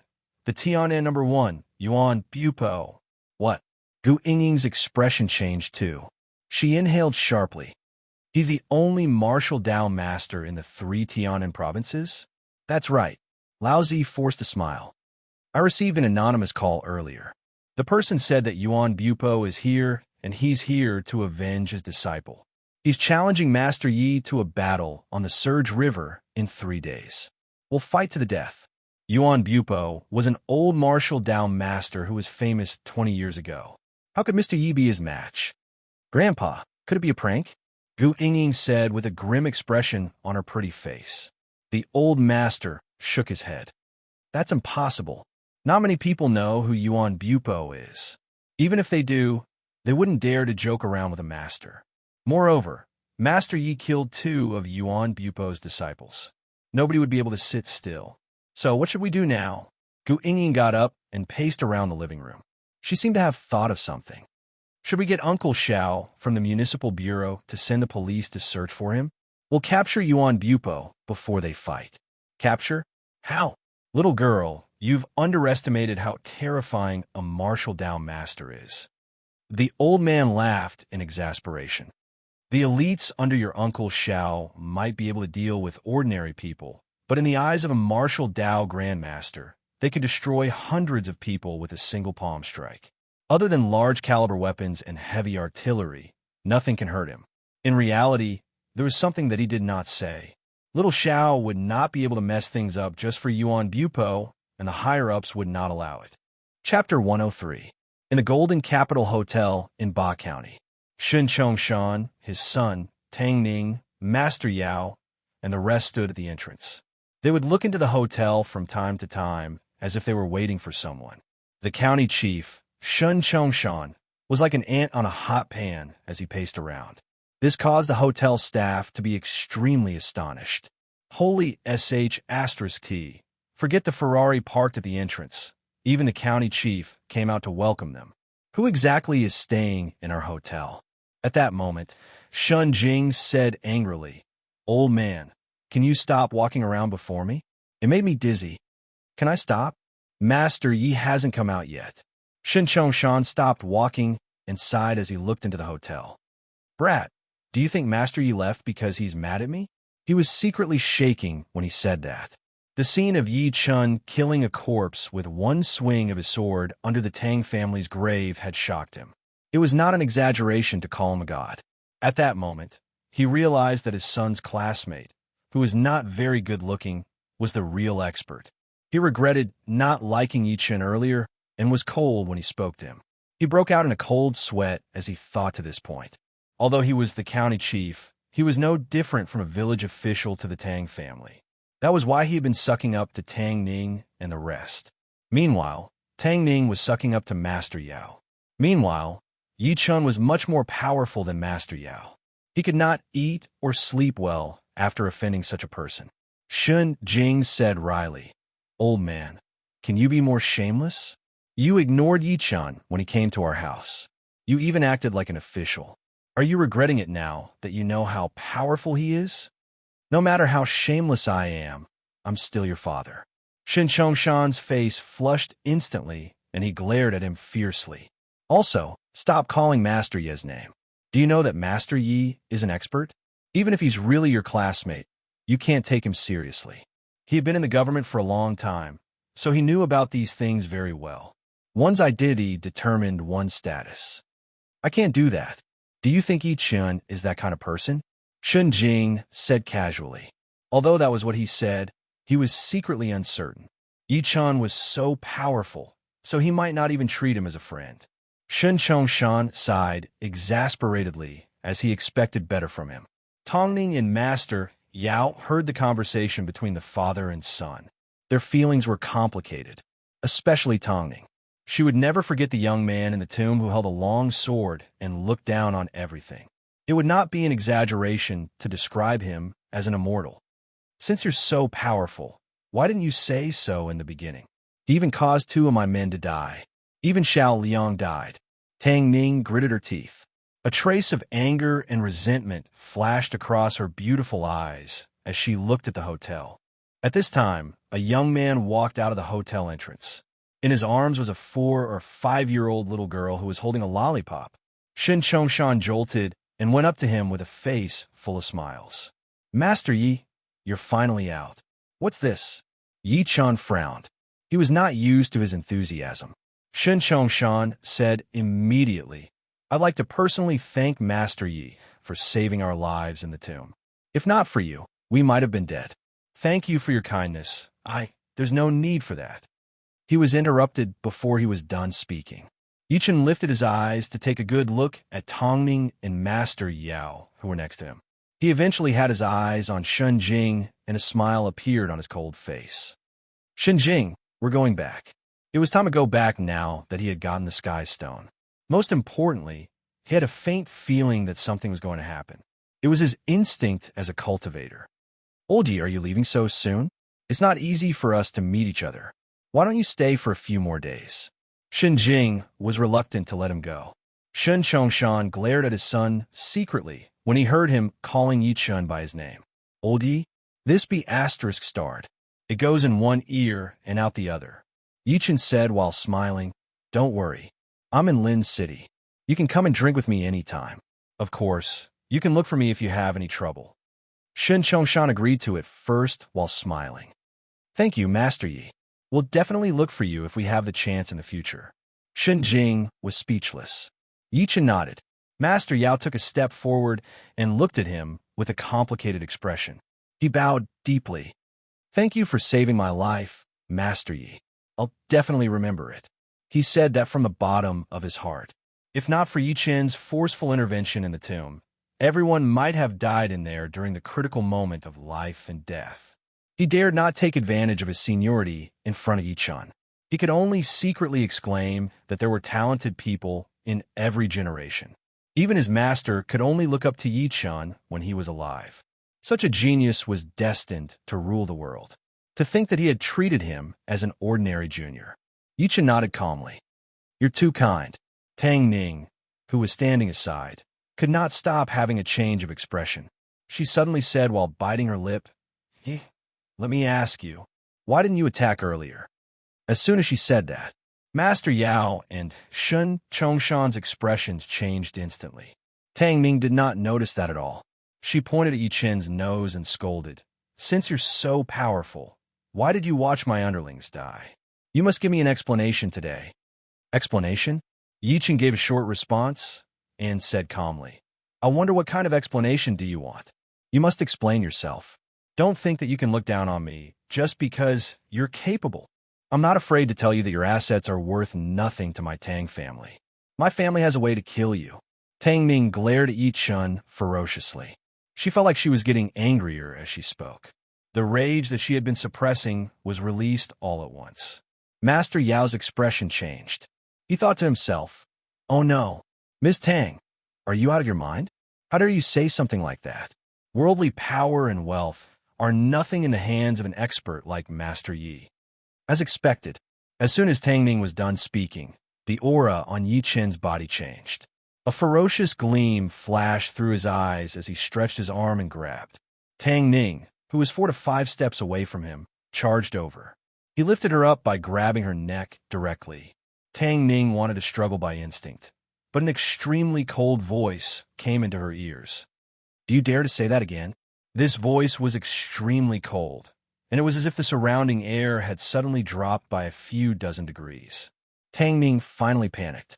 The reason being she saw the killing intent in Yi Chen's eyes, the killing intent that he did not hide at all. If she dared to say another word, she might very well die here today. Plop! Master Yao knelt hard before Yi Chen and kowtowed like he was pounding garlic. "Please have mercy on me, Master Yi. Don't hold it against Ms. Tang. She didn't mean what she said earlier. If Tang Ning really died, it would definitely cause a huge commotion in Gang Province. Things would be blown out of proportion. That's right, old Yi. Forget it. I've seen through this woman since the beginning. She's a typical big-breasted, brainless woman," Shun Jing advised immediately.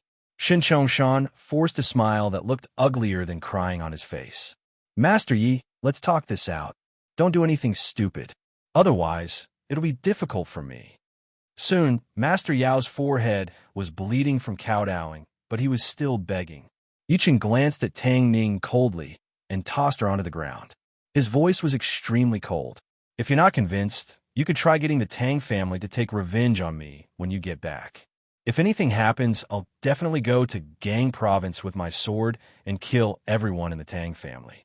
I won't even leave a single person alive." He carried the little girl and walked to the bus station after saying that without looking back. At that moment, his phone rang. It was Gu Yingyin calling. A smile appeared at the corner of Yi Chen's lips after hearing what she said. "You're finally here, aren't you? If you want to fight, let's fight. Get a helicopter to pick me up." Chapter 104. That morning, Yi Chen took the helicopter that the Gu family sent back to Lin City. He went straight to the Gu family. The old master had been waiting at the door since a long time ago. He asked Gu Yingyin to take care of Meng Meng and followed the old master in. When the group arrived at the living room, they saw a middle-aged man in a green robe sitting in the living room. He looked straight ahead and drank his tea. Yi Chen could not help but glance at him. Opening Pulse Realm. This person was at the illuminating Pulse Martial Dao cultivation base, just like Gu Fan, who had died in his hands. When did the Gu family have such a person? She seemed to have sensed his confusion. The old master smiled and introduced, "Grandmaster Yi, let me introduce you. This is Lu Tong, Hall Master Lu, the Hall Master of the Martial Alliance stationed in Tianan. Hall Master Lu, this is Grandmaster Yi." Lu Tong only lifted his head after hearing that. He glanced at Yi Chun coldly with a cold expression. This is the so-called Grandmaster Yi? He did not have the slightest bit of cultivation on him. It seemed like the rumors about him in the outside world were too exaggerated. Yi Chun frowned. The Martial Alliance? Grandmaster Yi, the Martial Alliance is the Ancient Martial Arts Alliance.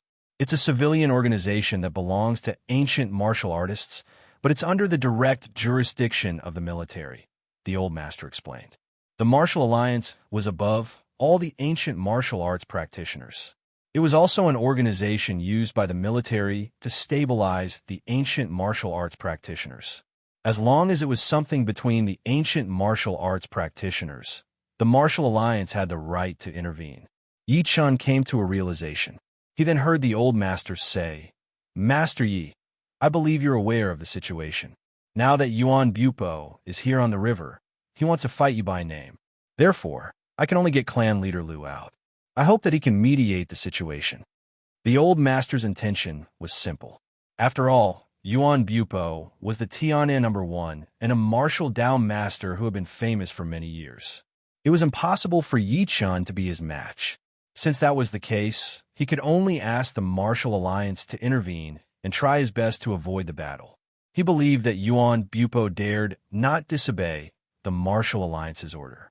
After all, there were powerhouses in the Martial Alliance who were no weaker than him. At this point, the old master could not help but look at Lu Tong. "Hall Master Lu, now that Grandmaster Yi is back, how do you think we should handle this matter?" Lu Tong smirked. "This Master Yi has killed 2 of Yuan Bupo's disciples. It's a battle to the death. Moreover, Yuan Bupo has applied for a Martial Alliance life and death contract." "What? The Martial Alliance life and death contract?" The old master could not help but exclaim.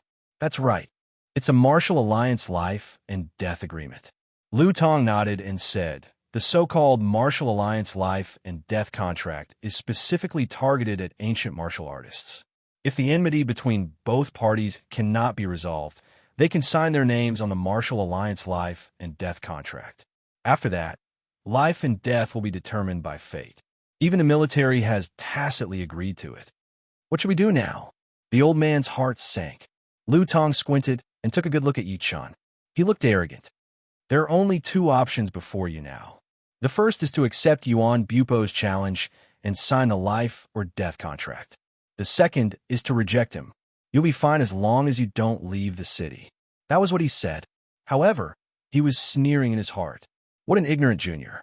He offended Yuan Bupo just because he was slightly capable.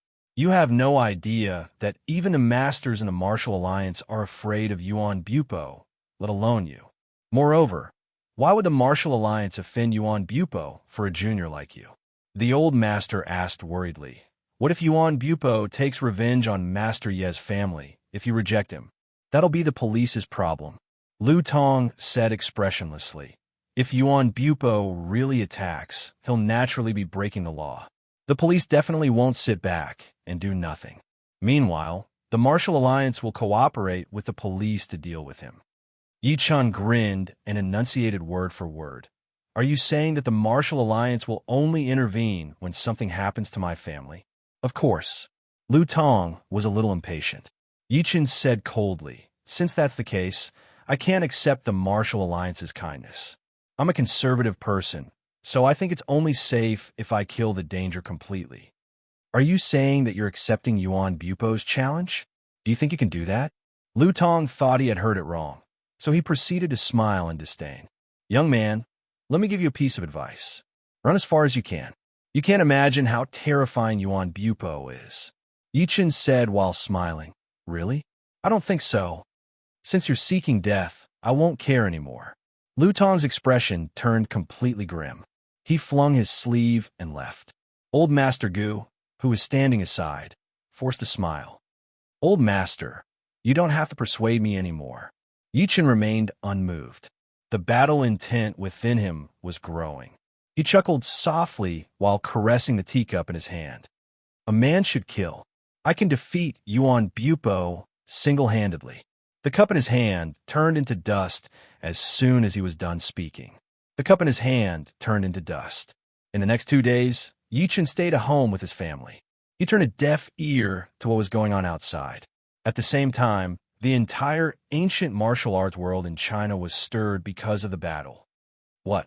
Yuan Bupo, who was famous 20 years ago, is coming out again? He's challenging Master Yi? But who is this Master Yi? I bet you don't know about this. I heard that this Master Yi is an expert in spells. Someone saw him controlling divine lightning earlier. He even killed Yuan Bupo's disciple during the Tianan martial competition. He's now the leader of Tianan. Controlling divine lightning? Keep bragging. No matter who this Master Yi is, he's in danger this time. One must know that Yuan Bupo is known as the Southern Butcher Yuan. Even the other 4 experts can't say that they can definitely defeat him. That's right. Yuan Bupo was a martial Dao master 20 years ago. Now that 20 years have passed, his ability must be even more terrifying than before. No matter who wins or loses, I'll definitely watch it myself when the 3 days are up. It's a battle between masters. It's a rare event that only happens once in 20 years. Let's go, let's go. Countless people were shocked. They could not believe that the ancient martial arts world in China that had been quiet for 20 years would be stirred up again and again in the past month. First, the young man in white, the unparalleled sword, appeared out of nowhere. He carried a broken sword on his back and challenged all sorts of experts. He even challenged the sword god, unquestionable Jian, for 3 months. Then, Yuan Bupo appeared in a domineering manner. Such a scene could only be compared to 20 years ago when Qin Xiaotian, who was known as the Zongnanheim Maniac, appeared in a high-profile manner. He fought 3 foreign martial Dao masters on his own and defeated them. On the 3rd morning, Yi Chen peeped at the little girl who was sleeping next to him. He leaned forward and kissed her. "My dear daughter, sleep well. The world will be quiet when you wake up. Everything I'm doing is for you guys. Soon, I'll bring you to see Mommy." His daughter turned around and pouted. She kicked her fair little legs unconsciously. Daddy beat the sh*t out of that b****. Yi Chen smiled gently and turned to look at the patriarch of hell who was lying on the ground. He said in his deep voice, "Protect her." Of course. The patriarch of hell wagged his tail hard and grinned. Master, remember to bring me to the clubhouse when you're back." Yi Chen's expression turned grim. He went straight to the Surge River after putting on his clothes. "Yuan Bupo, I, Mad Southern Yi, am here. Don't disappoint me." Chapter 105. Over half an hour later, Yi Chen arrived at the Surge River.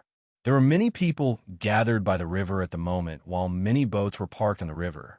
There were yachts, speedboats, wooden boats, and dragon boats. There were 20 to 30 boats in total. Some of the yachts were filled with people, and they were heading toward the middle of the river at the moment. Meanwhile, the river was surging and waves were stirring. Why are there so many people here? Yi Chen frowned. Just when he was secretly wondering, he heard a familiar voice behind him all of a sudden. Wow, there's so many boats. He turned his head to look and saw a few young men and women walking toward him. The leader was a young man in a suit. He looked extremely handsome and was dressed in branded clothes. He was surrounded by people from the front and back. Yi Chen could not help but be surprised when he saw the person behind the young man. It was Lu Feng. Meanwhile, the people behind Lu Feng were the same few familiar faces such as Zhang Li, Zhao Qian, and Zhou Kai. Lu Feng was all smiles at the young man before him. The smile on his face froze when he saw Yi Chen. "Why are you here?" Zhao Qian and the rest behind him saw Yi Chen too. Zhao Qian and the rest behind him saw Yi Chen too. Their expressions could not stop changing. Clearly, they did not expect to see him here. Enemies are bound to meet on a narrow road. "Why can't I be here?" Yi Chen said calmly. He was not affected by the few people's appearance at all. "Who is he?" the young man asked. Lu Feng scoffed. "Young Master Wang. He's the person that I told you about earlier." He was filled with resentment for Yi Chen firing him. At the same time, he was afraid of Yi Chen's identity. However, things are different now. He followed young Master Wang after leaving Yi Chen's company. Young Master Wang was from the Wang family. He had high status. So what if Yi Chen was the company's director? He was nothing to young Master Wang. "So he's your ex-boss?" Young Master Wang took a good look at Yi Chun in disdain. You're dressed so shabbily. I guess his company isn't any better. Lu Feng, it's smart of you guys to follow me. That's right. The luckiest thing in my life is meeting young Master Wang. Lu Feng flattered immediately while smiling. Zhao Qian and the rest chimed in immediately. Young Master Wang, someone's nothing compared to you. He doesn't even have the right to lick your shoes. He was flattered by the crowd. Young Master Wang was getting more and more arrogant. He waved at Yi Chun and said, Hey, Lu Feng belongs to me now. Since you've offended him before, I'll give you a chance. Get your ass over here and apologize. Scram! Yi Chun glanced at him coldly. Young Lord Wang was startled by his shout. Just as he was about to explode, a laugh came from the side. You're all here to watch this battle, right? Everyone looked in the direction of the voice and saw a wooden boat docked by the river. On the wooden boat stood an old man in a Chinese tunic suit and a barefaced woman. The woman was dressed in black exercise clothes, and her appearance was extremely pure. As for the old man, although his face was a little old, his body was extremely robust. Yi Chen's expression turned serious. This was because he sensed a considerable amount of power from the old man in the Chinese tunic suit. This power was even stronger than that of Lu Tong, whom he had met before. As for the barefaced woman, she was much weaker. Obviously, both of them were ancient martial arts practitioners. Why are these people here? Don't tell me you're here to watch the battle between me and Yuan Bupo? Yi Chen's eyes could not stop sparkling. Young Lord Wang's resentment faded as soon as he saw the barefaced woman. He took a few steps forward and walked to the side of the boat. Uncle, did you say something about a battle? Although he said that, he had his eyes on the barefaced woman next to the old man. The barefaced woman glanced at him in disgust. She turned her head away after scoffing. That's right, Uncle. What do you mean by a battle? Also, why are there so many people here today? Lu Feng and the rest were curious. The old man in the Chinese tunic suit took a good look at them and shook his head lightly. It seems like you guys aren't from the ancient martial world. You guys won't understand even if I tell you. Aren't you guys curious about a battle? I can bring you guys there if you have the guts.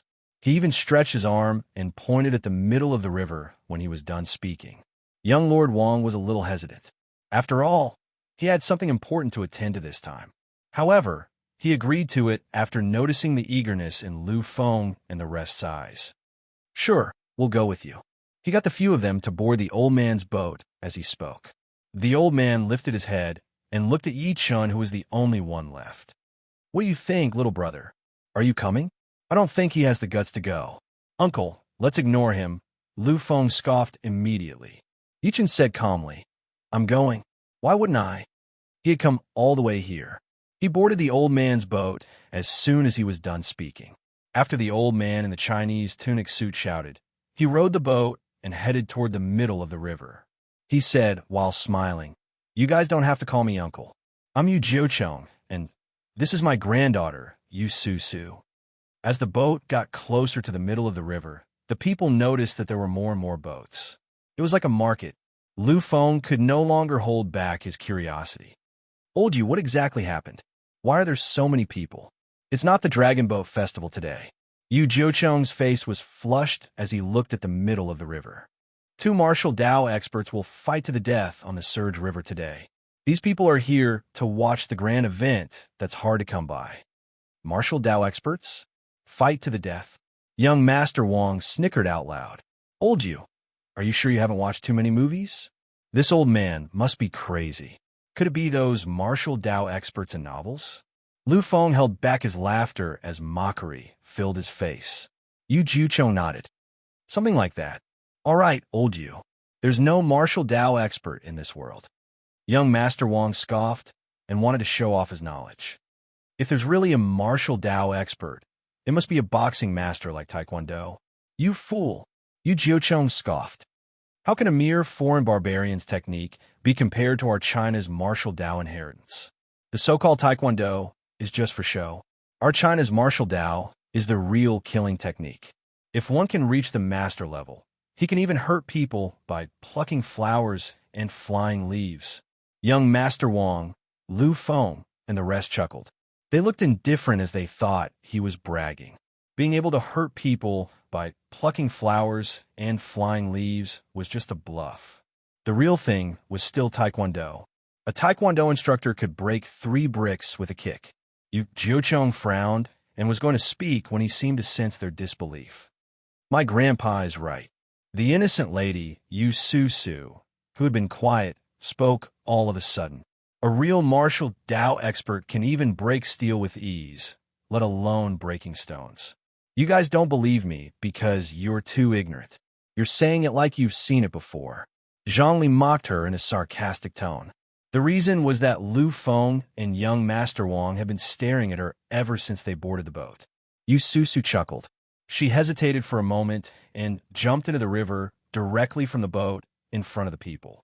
Just when the people thought she was taking things too hard and were going to comfort her, their expressions froze. After Yu Su jumped into the river, she did not sink into the water as the people expected. Instead, she tapped the ground with the tip of her toes and leaped more than 3 meters away. When her feet landed on the ground, she leaped again gently and leaped more than 3 meters away. Everyone's eyes widened in an instant, and their expressions were filled with horror. Chapter 106. Everyone's eyes were filled with shock.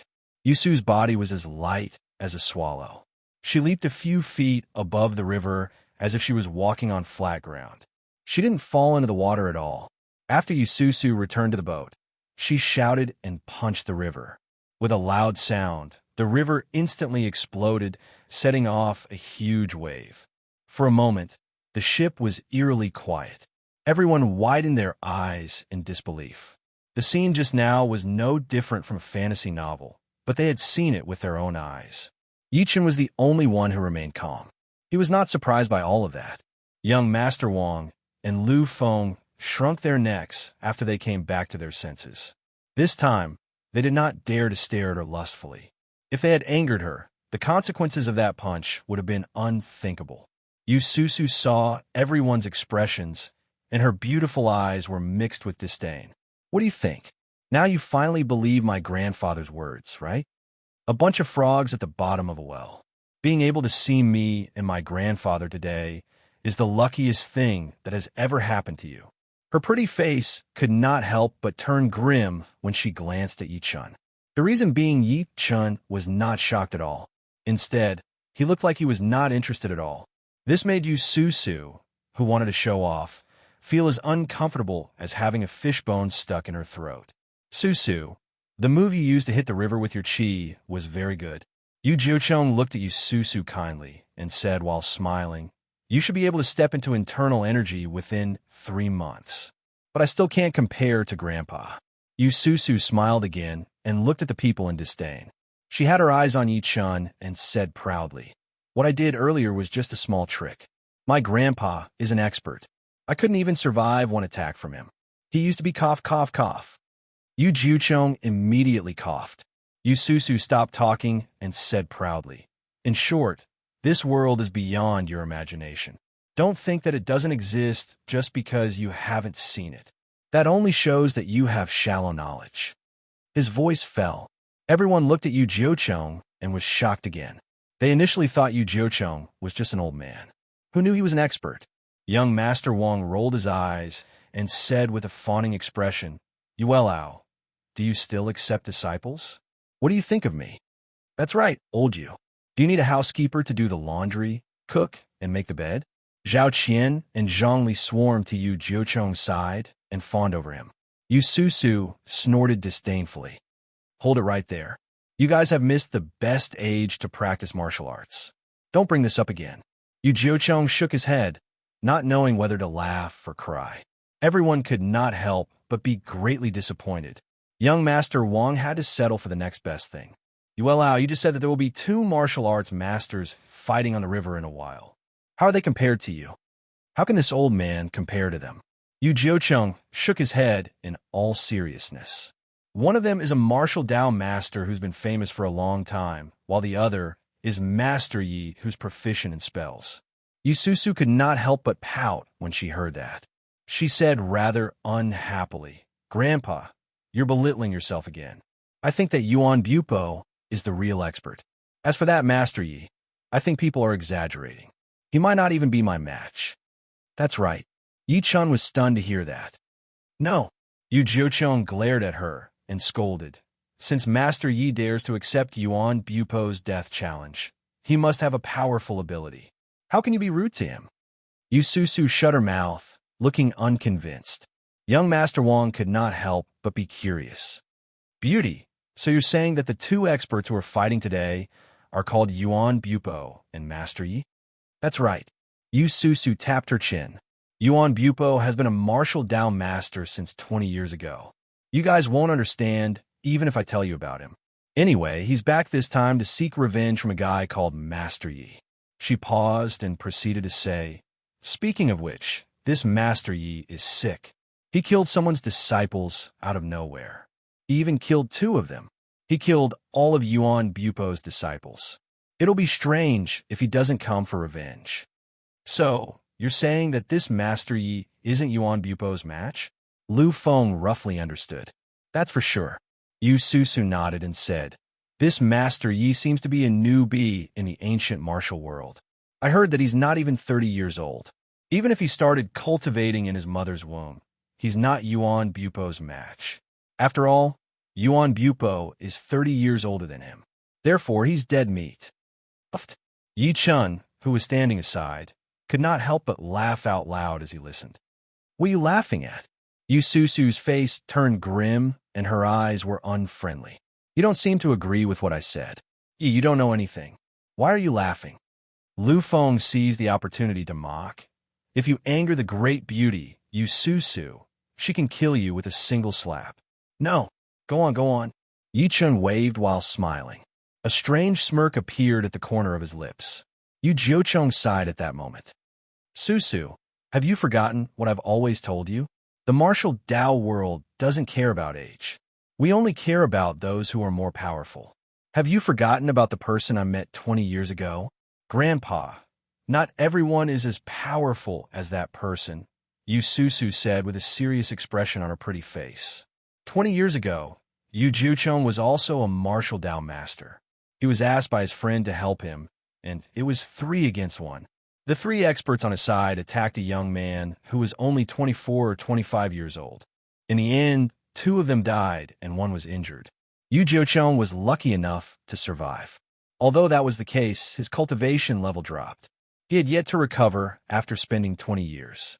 Yu Jiucheng sighed and said nothing more. Young Master Wang scoffed and said, so, that Master Yi is dead this time. He killed someone's disciple just because he's powerful.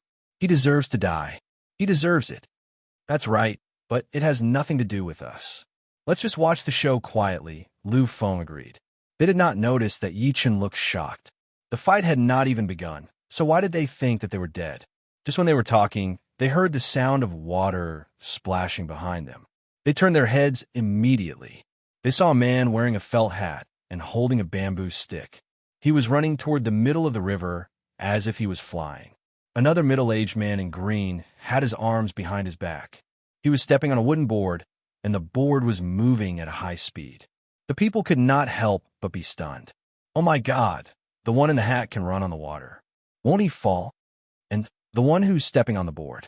I can't believe that the board can take his weight. Moreover, it can move on its own without any external force. That's right. It's like there's an engine on it. Young Master Wang and the rest had their eyes wide open as they watched everything in disbelief.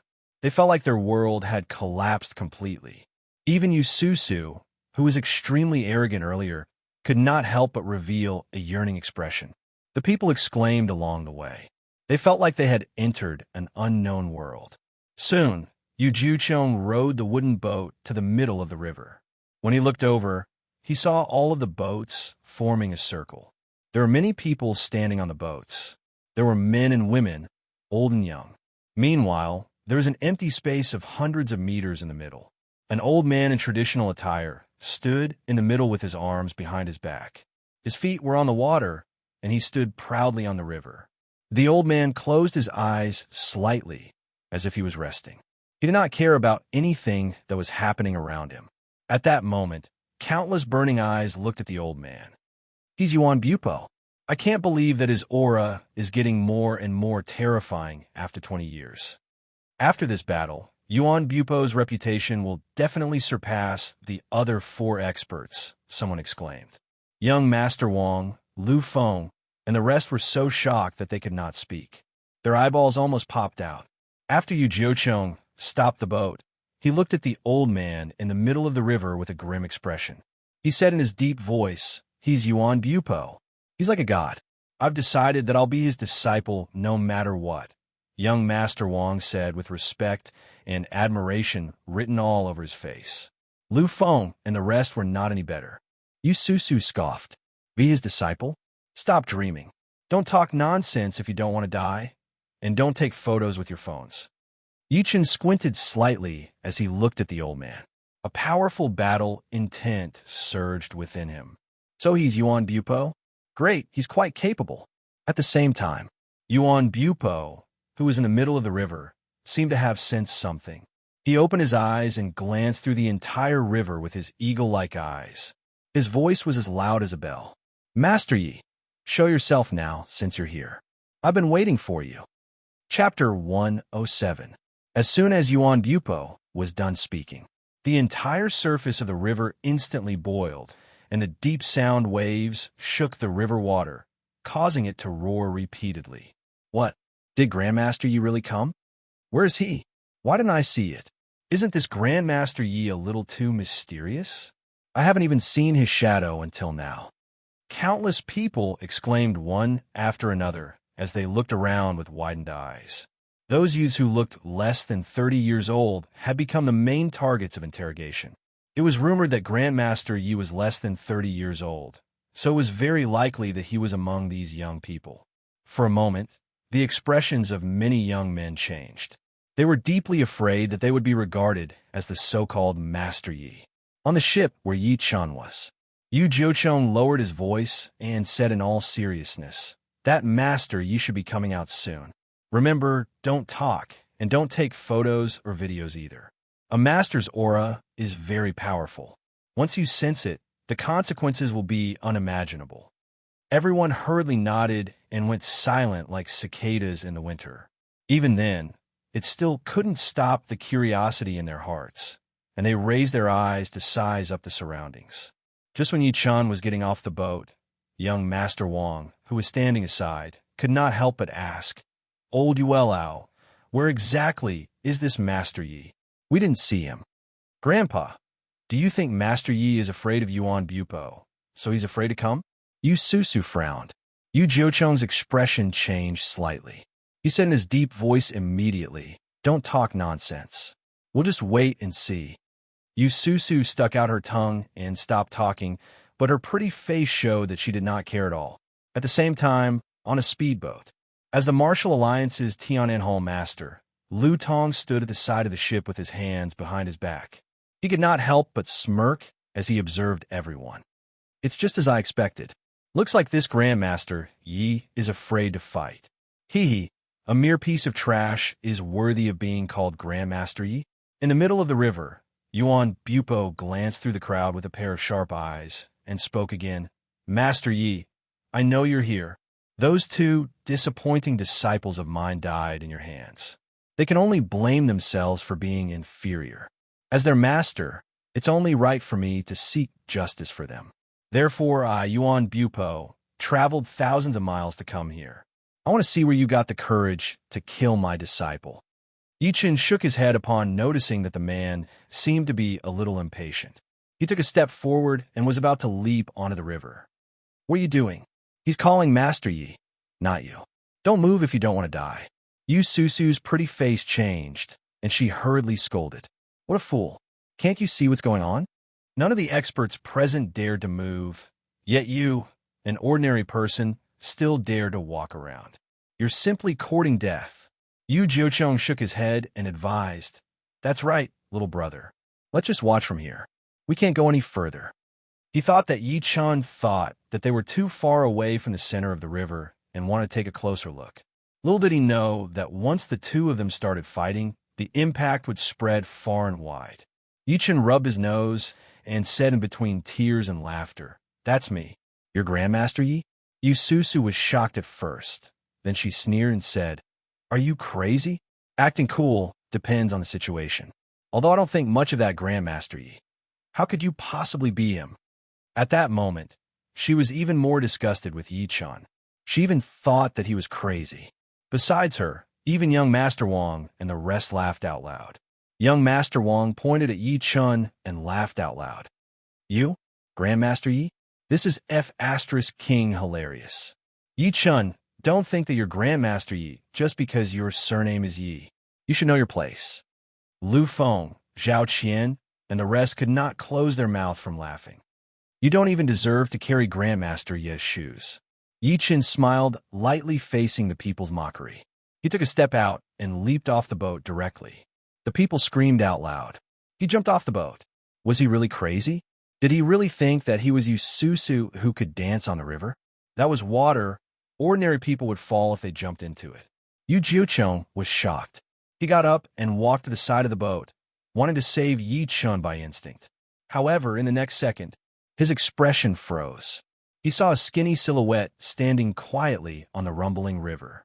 He was not swimming, nor was he struggling in the water. Instead, he was really standing on the water. Both of his feet were on the water. No matter how strong the waves were under his feet, he stood still like a mountain. At that moment, Yu Jiucheng was stunned. Yu Susu was stunned. Young Master Wang, Lu Feng, and the rest looked like they had just seen a ghost. How was that possible? Yi-chan had truly shocked them. Shock flashed through Yu Jiucheng's murky eyes. He said bitterly while looking at Yi-chan's back, "I'm blind. The so-called Grandmaster Yi is right before us, but I can't recognize him." Is he really Grandmaster Yi? Yu Susu covered her red lips tightly. Disbelief filled her beautiful eyes. "That's right. No wonder he wasn't shocked when he saw me hitting the river with energy earlier. It's because he's Grandmaster Yi." Yuan Bupo called him out and challenged him. Yi-chun ignored what the people behind him were thinking. He walked to the middle of the river step by step while stepping on the waves. Walking on waves was nothing to a cultivator. Aside from the fact that he could perform the light body technique, Yi-chun's saint body alone could allow him to lift heavy things as if they were as light as water.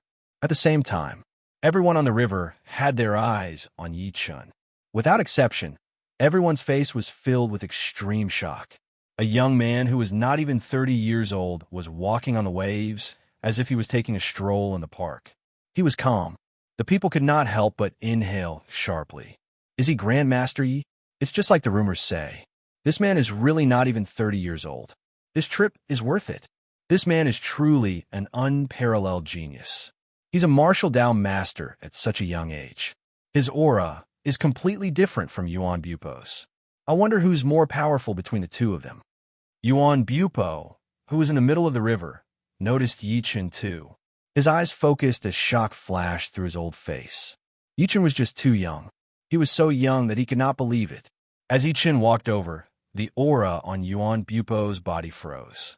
He shouted like a ferocious tiger coming down the mountain, causing everyone's expression to change. "Are you Grandmaster Yi?" The sea breeze blew at Yi-chan's face, fluttering his clothes. However, he did not move at all. His rather skinny silhouette stood proudly between heaven and earth. Yi-chan smiled calmly. His extremely cold voice came, and everyone heard it without missing a word. "Yuan Bupo, your two useless disciples offended me. They deserve to die. I knew you'd come for revenge. I've been waiting for this day for a long time, so I came here to send you and your disciples to reunite in hell." Chapter 108. Just when Yi-chan was done speaking, on the other side, Yu Susu's pupils shrunk slightly.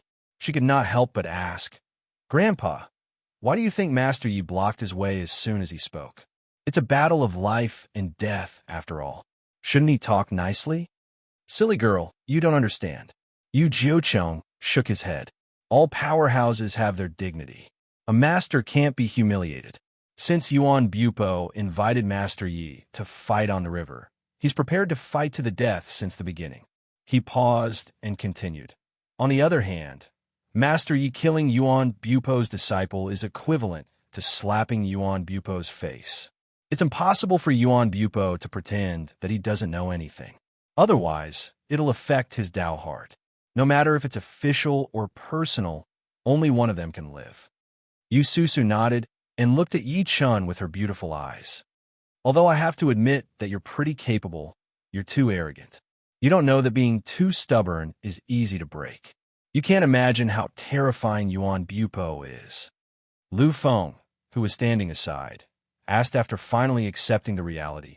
Old Yu, who do you think will survive today? Of course, he wanted Yi Chen to die. Do you even need to ask? Of course, it's Yuan Bupo, Yu Susu said without even thinking about it. Yu Zhouchong said in his deep voice, it's hard to say. It's 50-50, a veteran master and a new master. We'll only know after they fight. In reality, even he did not have high hopes for Yi Chun. Just like what his granddaughter, Yu Susu, said earlier, not everyone was like the young man who injured him 20 years ago. Aside from fighting 3 people alone, he even killed 2 of them and almost killed the last one. In a limo by the river, old Master Gu and Gu Yingying stared at the computer without blinking. It was Yi Chun facing Yuan Bupo's screen. Gu Yingying clenched her fists tightly. Grandpa, what do you think, Master Yi? What if he loses? The old master fell into silence for a few seconds and said with his lips moving slightly, if Master Yi loses, our family can only guarantee his family a lifetime of wealth. At the same time, as soon as Yi Chun was done speaking, everyone's expression changed. This Master Yi is extraordinarily arrogant. Not only is he not afraid of Yuan Bupo, a master who's been famous for many years, but he even dares to say something like that. He was determined to provoke Yuan Bupo. As expected, Yuan Bupo could not stop laughing as if he had heard something funny. You're so young, but you're quite arrogant. Forget it. Let me teach you a lesson today about the immensity of heaven and earth. At this point, he took a deep breath and said with killing intent, today you must die. Everyone was shocked. Yuan Bupo was finally enraged. The ferocious tiger that had been silent for 20 years was finally enraged. Yi Chun, on the other hand, looked calm as usual. He touched a ring on his finger and smiled lightly. That's exactly what I was thinking. Today, we'll decide who's stronger and who's weaker, and we'll fight to the death. As soon as these words came out, an astonishing aura erupted from his body. It was like a divine sword that had left its scabbard and was about to destroy the stars. Their auras instantly clashed. As their auras collided, the river water beneath everyone's feet surged even more violently. Many people who were nearby could not help but let out a groan when they felt this aura. They hurriedly retreated more than 10 meters away with a horrified expression on their faces. They didn't expect the 2 of them to be so strong. Just their aura alone was unbearable. Die for me, as Yuan Bupo shouted. Explosions came from the river next to him. A wave that was over 30 meters tall was stirred all of a sudden. Countless splashes gathered in the air and charged at Yi Chun at high speed like a giant dragon with a terrifying impact and aura. Is that chi manipulation? Someone inhaled sharply as shock filled his face. Yuan Bupo's attack was equivalent to injecting true energy into the wave. It contained immense power. Not to mention a person, even a wall would collapse under the impact of the waves. On the other side, Yu Susu's chest was heaving up and down. Her pretty face was pale. She finally witnessed how terrifying a martial out master was today. Meanwhile, Yu Zhouchong had his eyes glued to the water dragon that was charging at him. He shook his head by instinct and cited his own inferiority. Even when he was at his peak back then, he couldn't have done it. Can Master Yi handle it? Apart from being shocked, the people could not help but look at Yi Chun. They seemed to want to know how he would handle it. At that moment, everyone held their breaths. They did not want to miss any detail. It's just a child's play. Yi Chun chuckled softly. He did not panic at all. Instead, he extended a finger slowly without any fancy movement. Gasp! The entire river was in an uproar. Is he out of his mind? How can he handle it with a finger? Someone exclaimed. Yuan Bupo grinned. That's like throwing an egg at a rock. However, what happened next shocked the people. They saw the wave stop midair as soon as Yi Chun's finger touched it. It stopped moving. Explode. Yi Chun scoffed. The water wave, which was over 100 feet high, exploded and turned into rain that rained down in all directions. Many of the rainwater smashed onto a speedboat, creating numerous small holes in it. Lu Tong's eyes were blank as he looked at the boat board that looked like a sieve under his feet. He gulped. How was that possible? The smile on Yuan Bupo's face froze. Subsequently, disbelief appeared on his face. One must know that the wave earlier contained 50% of his power. Even other martial Dao masters would not dare to take it head-on. However, it was pierced by Yi Chen's finger. The entire river was silent. Everyone's eyes were wide open as disbelief filled their eyes. Although they knew that Yi Chen's ability was powerful, was it necessary for him to be that powerful? How could he break Yuan Bupo's attack with just a finger? Yu Susu exclaimed and fell on the boat. Her pretty face was full of shock. How powerful is he? Yu Jiucheng exhaled a mouthful of foul air. His hands that were stretched out could not stop shaking. He could not hide the shock inside of him. This guy is really a genius. If he survives today, he'll definitely stand on the top of martial Dao in China. Meanwhile, young Master Wang, Lu Feng, and the rest watched everything blankly as if they had turned into stone. As everyone watched, Yi Chun lifted his head to look at Yuan Bupo, who had a drastic change of expression. He looked rather disappointed. Yuan Bupo, before I fought you, I still had a glimmer of hope for your ability. I thought I've finally found an opponent. However, the truth has proven that I, Yi Chun, have overestimated you. The title of Tiana #1 is just an undeserved title. Chapter 109. I only need one hand to kill you. Wah! As soon as Yi Chun said that, an uproar broke out on the river. Everyone was stunned and shocked. He had only taken one attack from Yuan Bupo, and he had already become so arrogant. Good, very good. I've underestimated you. There are only a handful of geniuses like you in the entire China. Unfortunately, you're still going to die today. Yuan Bupo's face was extremely grim. He said good 3 times in a row. His tone sounded like he was praising Lin Huang, but it was filled with a murderous intent. Yi Chun managed to achieve this at such a young age. Nobody knew how terrifying he would become if he was given another 20 years. There can only be one Yuan Bupo in Tianan. I won't allow anyone to override me. Thinking of this, Yuan Bupo stomped his feet hard. As a loud thud came, the surface of the river under his feet caved in. The next moment, he soared into the air and threw a punch at Yi Chun. Like a falling meteorite, he set off an earth-shattering aura. Meanwhile, black shadows emanated from his body. The black shadows resembled swords, yet they also resembled killing intent.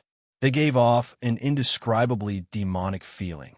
The sea breeze was whistling and the river was rolling. At that moment, Yuan Bupo streaked across the sky. His long hair danced in the wind as he threw a powerful punch as if he was going to smash Yi Chun, who was on the river. Yu Jiucheng inhaled sharply and his expression changed drastically. This is the majestic killing fist? Grandpa, what is majestic killer fist? Yu Susu, who was at the side, asked while holding back her shock. Yu Jiucheng said in shock. The majestic killing fist was comprehended by Yuan Bupo after going into closed-door cultivation for 20 years. It represents Yuan Bupo's will. He's taking the monarch Dao, which means he's invincible and has nothing that he can't break. Under such circumstances, Yuan Bupo's power will double. Were those black things? Young Master Wang asked with a look of fear. That's the materialized fist intent of the majestic killing fist. If a normal person were to come into contact with it, they would be smashed into pieces. Hiss! Yu Susu and the rest felt their scalps tingle. They could not help but look at Yi Chun by instinct. However, they realized that Yi Chun was standing still as if he was scared out of his wits. Idiot, dodge quickly. Oh my god. Is he planning to take Yuan Bupo's majestic killer fist head-on? Crazy, crazy, he's really crazy. Seeing that Yi Chun was unmoved, everyone exclaimed at that moment. That was the way of the monarch killing fist. Do you want to take Yuan Bupo's ultimate skill head-on? Grandmaster Yi, I can't help but admire your talent, but I admire your courage even more. It's a pity that your life ends here. This is a consummate skill that I came up with after spending 20 years in seclusion. It's the killing fist of the way of the monarch. I was planning to use it to deal with the other 4 experts, but you forced my hand. To be able to die under my way of the monarch killing fist, you can die with a smile on your face. Yuan Bupo flew over and looked at Yi Chun with killing intent in his eyes. He had a fake smile on his face. Everyone secretly shook their heads with pity on their faces. Master Yi is doomed. It was unfortunate. The genius of the generation could have grown into a towering tree, but he had to pay with his life today because of his overconfidence and arrogance. Lu Feng could no longer hide the smirk on his face. Go to hell, Yi Chun. So what if you're so powerful that I can only look up to you? The truth has proven that I've lived longer than you. In the next second, Yuan Bupo's fist approached and landed accurately on Yi Chun's body. A loud clang was heard and sparks flew everywhere. The people were shocked to find out that Yuan Bupo's punch did not kill Yi Chun. On the contrary, Yi Chun was still standing where he was like a stabilizing force. Oh my God, he really took it head on? I wouldn't believe it if I didn't see it with my own eyes. Master Yi took Yuan Bupo's way of the monarch killing fist head on with his body. How terrifying is his body? This world is crazy. Yu Jiucheng was so shocked that he stood up. His pupils shrunk and were filled with fear. Subsequently, he forced a smile. I've misjudged him again. The younger generation will surpass the older generation. Lu Feng shuddered. He was so shocked that he almost suffocated. The most shocked person was none other than Yuan Bupo.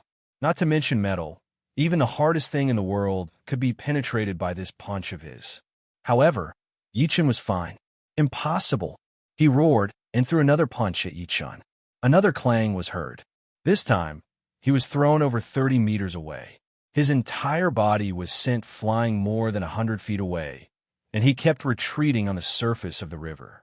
When he finally managed to stop himself, there was a trickle of blood at the corner of his lips. He looked horrified. Who exactly are you? Why is your body so powerful? If one were to look closely, they would notice that his right hand that was behind his back was shaking intensely. Not only was Yi Chun fine when he attacked Yi Chun with a monarch-killing fist, but his hand was fractured from the impact. Where exactly did this monster come from? However, he had no idea that Yi Chun's body had become a saint since a long time ago. Although he was injured when he returned to Earth and traveled through space, a mere monarch-killing fist could not hurt him. Everyone's dumbstruck gaze greeted him. Yi Chun stood with his arms behind his back as his clothes fluttered. Who am I? Of course, I'm the one who killed you. Yuan Bupo, if that's all you've got, then everything will be over. 33 days creation divine fist. The 7th move. Sky burning palm. His voice fell. A ball of golden flame bloomed on Yi Chun's clenched right fist like the god of fire's hand. The next moment, he stretched out his fingers and opened his fist into a palm. His entire body was wrapped in golden flames, and the surrounding air began to fluctuate at a speed visible to the naked eye, as if it was unable to endure the high temperature. What's that? At that moment, everyone on the river seemed to have frozen. They stared blankly at Yi Chun's hand. Is this magic? Yu Susu's beautiful eyes glazed over. She felt that it was ridiculous for a living person to create flames out of thin air. Yu Jiucheng inhaled and gulped hard. No, it's not magic. This is fire transformed from true energy. I can't believe Master Yi managed to do this. Although they were so far away, he could still feel the high temperature coming from that hand. Yuan Bupo's expression changed drastically. He retreated immediately because he sensed a threatening aura from Yi Chun's right hand. It was a lethal aura. You're only running now? Don't you think it's too late? Yi Chun chuckled softly and charged his palm out. A giant palm print that was consolidated from flames rose from the ground. The entire sky seemed to be covered by the palm print. At the same time, all of the river water within hundreds of meters with Yi Chun as the center evaporated and turned into steaming hot air. Chapter 110. As Yi Chun slammed his palm out, within a radius of a few hundred meters, the river water boiled and then evaporated. The clouds turned red rapidly as the palm landed. It was as if the entire river and sky were burning. The burning palm could burn the sky with a single palm. Although his cultivation base was no longer at its peak, the power that he performed was still extraordinary. The people who were watching the battle could not help but break out in cold sweat. A few words appeared in their heads at the same time. Boiling the sea into wine. That was right. Only those words could describe the shock they felt. They might not be able to forget the scene before them for the rest of their lives. Divine skill. It's truly a divine skill. Yu Jiucheng's eyes were wide open while his lower lip quivered. His image of Yi Chun rose a lot again. He was like a god to him. At the same time, the giant palm print in the air charged at Yuan Bupo, who was running at high speed. He sensed the heat coming from behind him. Rise! Yuan Bupo punched the river beneath his feet. As a loud thud came, over 10 giant waves that were over 30 meters tall exploded around him. The giant waves charged at the palm print. In the next second, the expression on Yuan Bupo's face froze. This was because he discovered that the dozen or so huge waves had evaporated into steaming hot air before they even came into contact with the palm print. Yuan Bupo had goosebumps all over his body at that moment. He screamed, "No!" Bang! The palm print landed hard on his body. He spat a mouthful of blood out and was thrown hundreds of meters away. Eventually, he fell to the bottom of the river like a cannonball. Meanwhile, the place where he fell was boiling. Bubbles were popping out, and scorching white waves were stirred. There was dead silence on the river. Thick fear and shock were written all over everyone's face. He had lost. Yuan Bupo had lost. No matter if he was dead or alive, he had lost. The veteran master who had been famous for many years, the martial Dao expert that everyone had high hopes for, was defeated just like that. Moreover, he was defeated by Master Yi with a single move. At that moment, everyone had their eyes on Yi Chun at the same time. On the boiling river, the silhouette stood with his arms behind his back. His sleeves were fluttering, and he was like a blinding sun. Nobody dared to look at him directly. He actually won. Yu Susu bit her lips tightly, and her pretty face was filled with shock. Lu Feng's eyes were wide open. He found it hard to accept. Impossible, impossible. Young Master Wang sat on the ground, shivering. He could not help but feel dizzy when he recalled calling Yi Chun a bumpkin and asking him to apologize to Lu Feng. Cough, cough, cough. At this time, a violent cough woke everyone up, and they looked in the direction of the sound. A naked, pitch-black silhouette emerged from the river. Half of his body was charred black, and he looked very miserable. Hey, Yuan Bupo? He's not dead. Before the crowd could react, the black shadow quickly ran towards the other side of the river. In the blink of an eye, it had leaped over 100 feet away. Everyone was shocked. Yuan Bupo ran away. They could not accept the fact that a martial Dao master had chosen to run away. Yuan Bupo, you can't escape. Today, the Surge River will be your burial ground. Yi Chun moved and chased after him quickly on the river. His voice was unusually confident. He heard the sound of wind breaking. Yuan Bupo was terrified.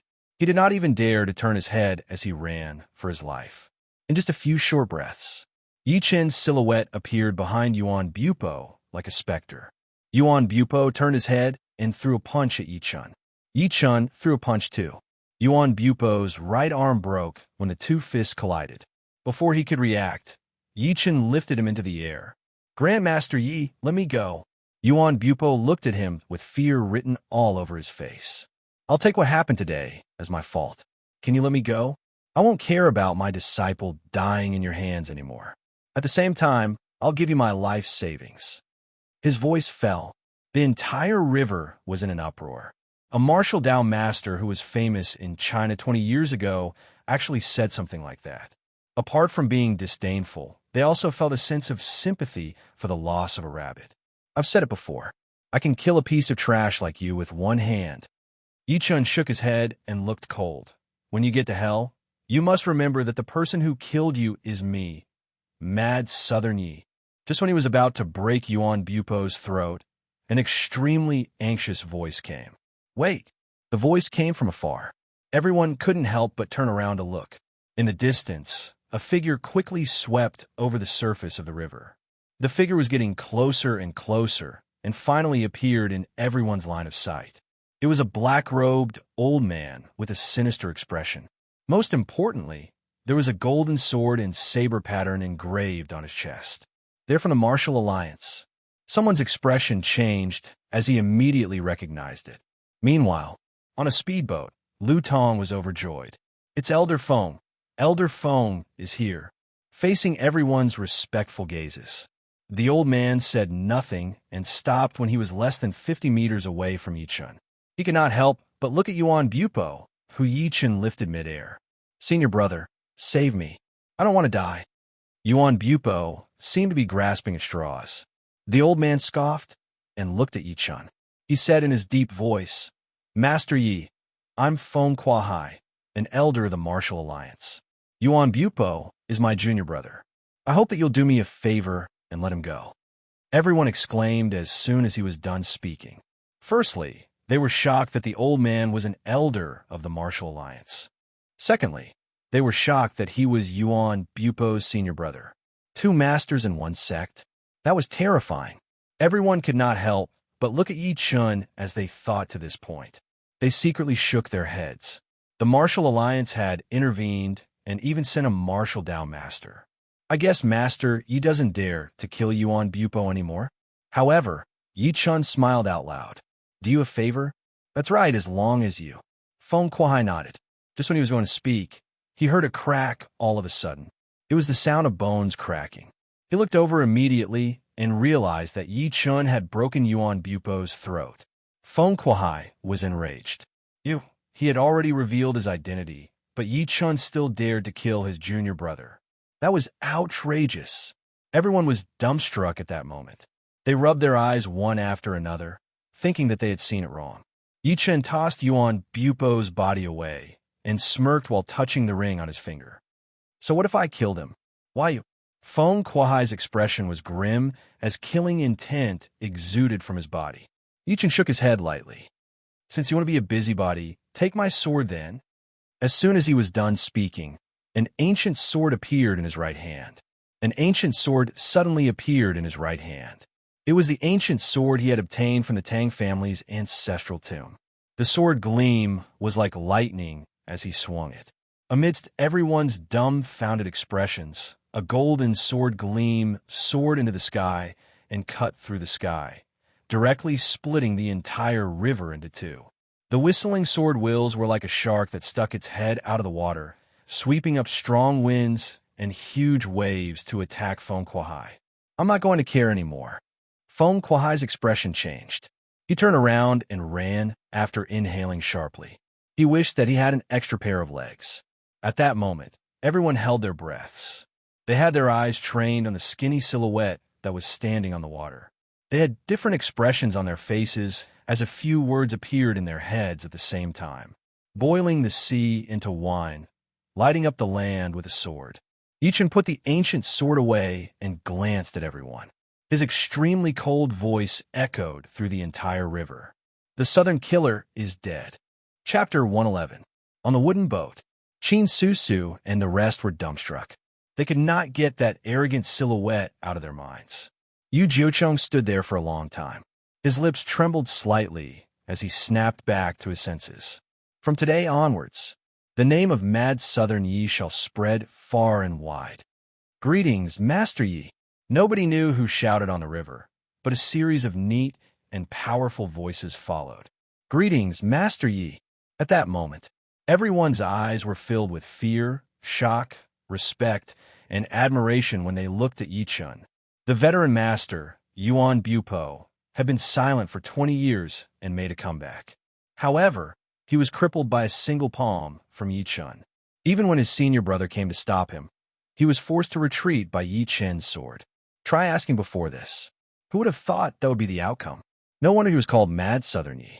Just like his name, he was insanely arrogant.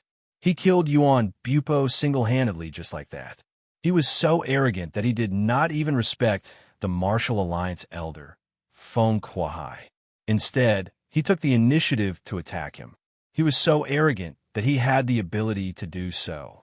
After all, being able to kill a martial Dao Grandmaster had already established his position as the overlord. It was probably something that other martial Dao grandmasters could not achieve.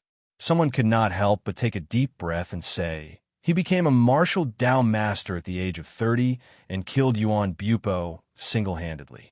How terrifying. From today onwards, he'll be the Tianan #1. Nobody in the entire Tianan can hide his brilliance. The rest nodded one after another. The Southern Killer was dead. Mad Southern was back. There would no longer be Eastern Superior, Western Overlord, Southern Killer, Northern Devil, and Zhongwen Jian. They would be replaced by Eastern Superior, Western Overlord, Mad Southern, Northern Devil, and Zhongwen Jian. Meanwhile, Mad Southern Yi was the #1 among the younger generation. Even the other 4 powerhouses could not do that at his age. On a speedboat, Lu Tong watched that with a dumbstruck expression. He felt like his head was shaking. Master Yi, Mad Southern Yi, he was so powerful. To think that he was arrogant toward Yi Chun in the Gu residence with his identity as the Martial Alliance's Hallmaster. He even mocked Yi Chun for accepting Yuan Bupo's challenge. He shuddered and urged his men to drive the speedboat away quietly. He dared not stay any longer. On a caravan by the river, Gu Yingying stared at the silhouette on the computer screen. Her pretty face was filled with excitement. Grandpa, Master Yi won. He won. Grandmaster Yi is indeed a dragon among men. My Gu family has made the right bet. Old Man Gu exclaimed with a flushed face. The Gu family was flourishing. Hontai Club. Lin Tai laughed out loud while excitement filled his eyes. You've won, my lord. Lin Tai, didn't follow the wrong person. From now on, I, Lin Tai, swear to follow my lord until death. In a retro courtyard house in Yanjing, an old man in a Chinese tunic suit was holding a brush in his hand, writing with great speed. Beside him stood a young man in a suit. The young man had thick eyebrows, big eyes, a straight figure, and an honest face. At this moment, a person came in from outside and whispered a few words to the old man. The old man froze, and a look of surprise flashed across his face. Then, he looked at the young man beside him and laughed. Ha ha, shouted on. I won the bet with you earlier. That young man named you won, and he won beautifully. Commander, you have great eyes. Of course, Shout Eon can't compare to you. The young man in the suit smiled honestly. The old man said with a faint smile, What do you think of him? He's all right.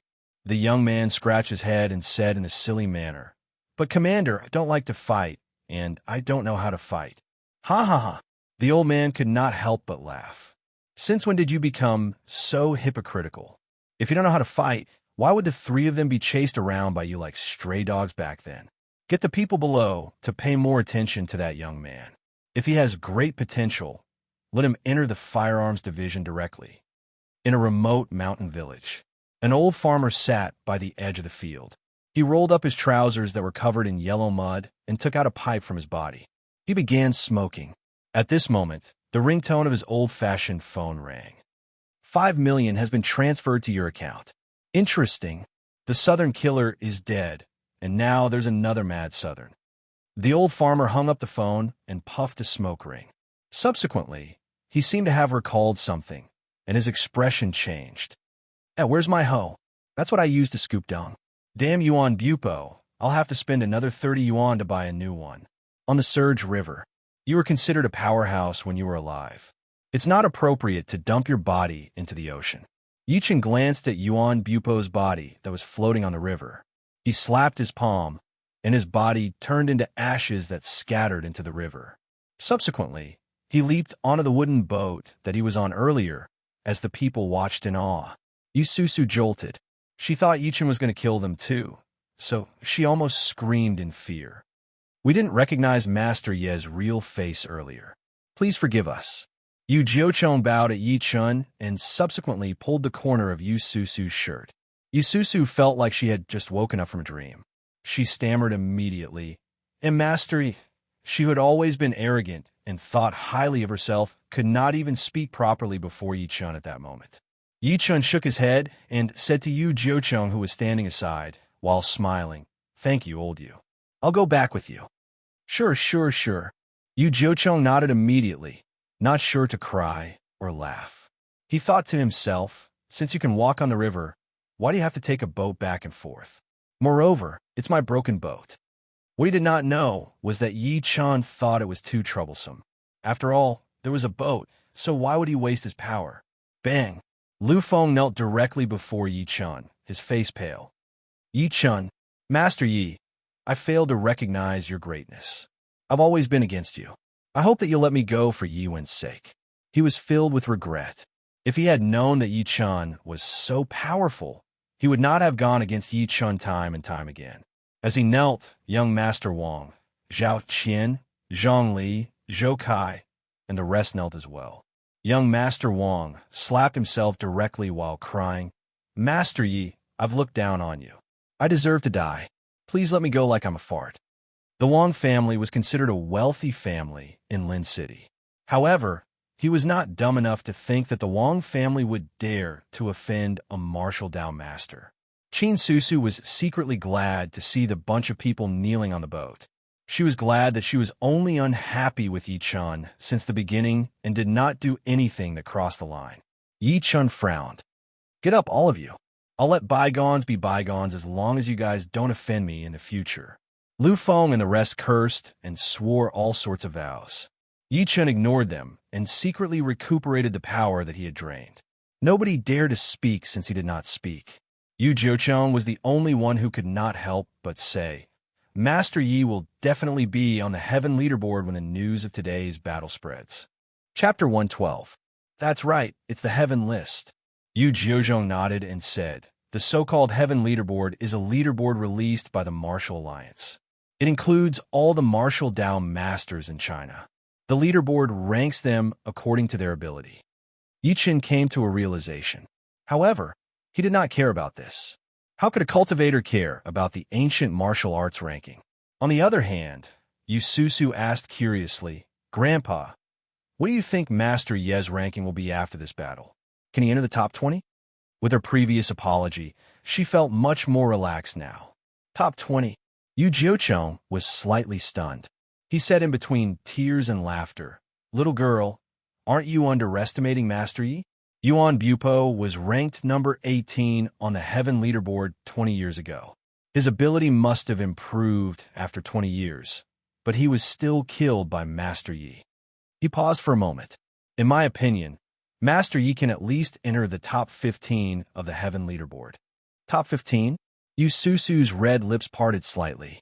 She was shocked as she observed Yi Chun with her beautiful eyes.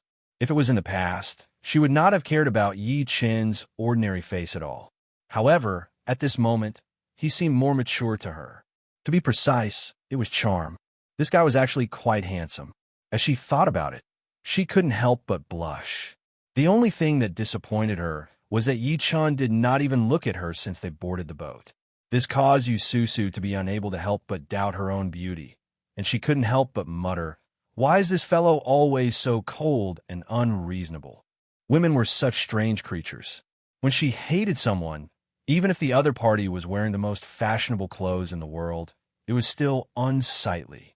On the other hand, even if the other party was wearing cheap clothes, she would still feel that it was very tasteful. Soon, Yu Jiucheng rowed the boat to the shore. Yi Chun thanked him and rushed home. On the contrary, young Master Wang and the others deliberately fell a few steps behind, not daring to walk with him. After they parted ways, just when Lu Feng was about to bring his men back, two beautiful figures ran over while panting. They were Yi Wen and Olan. Yi Wen was stunned at first when she saw Lu Feng. Subsequently, she asked anxiously, Lu Feng, are you guys here to watch that battle too? Lu Feng nodded with a complicated expression. Did you guys see Yi Chun? How's he? Alan looked around and could not help but ask. They had planned to come over early in the morning, but Yi Wen's mother, Yang Hui, fell all of a sudden and was admitted to the hospital. They missed it because of the delay.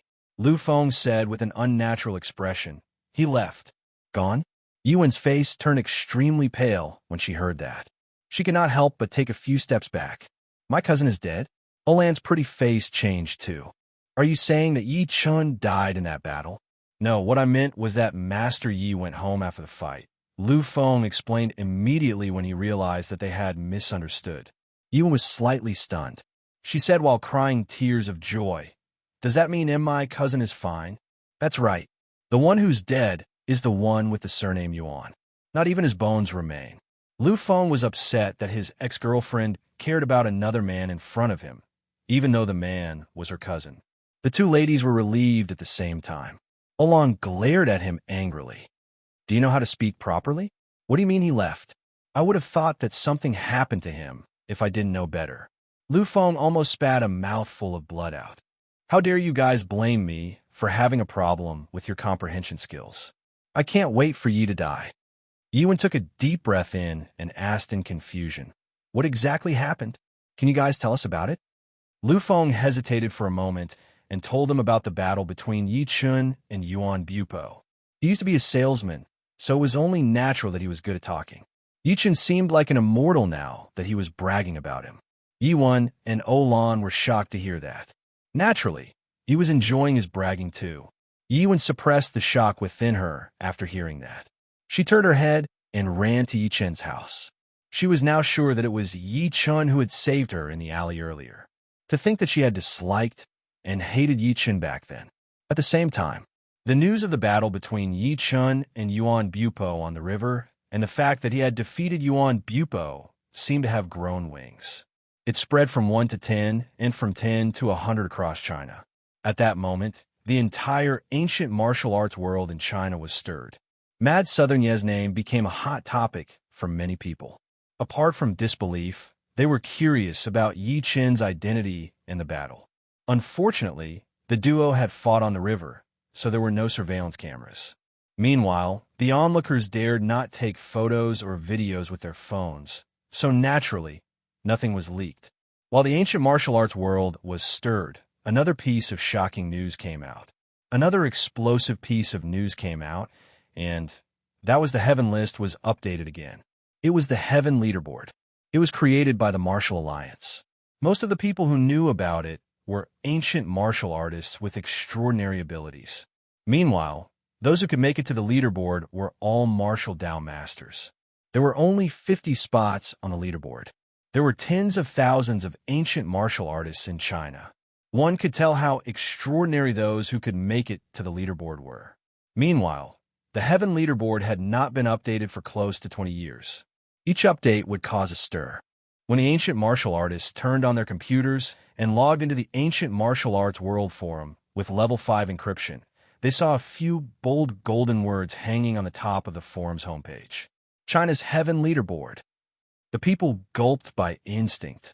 Passion flashed through their eyes as they clicked on it with trembling hands. Number 50 on the Heaven leaderboard, Gazanwa of Tibet.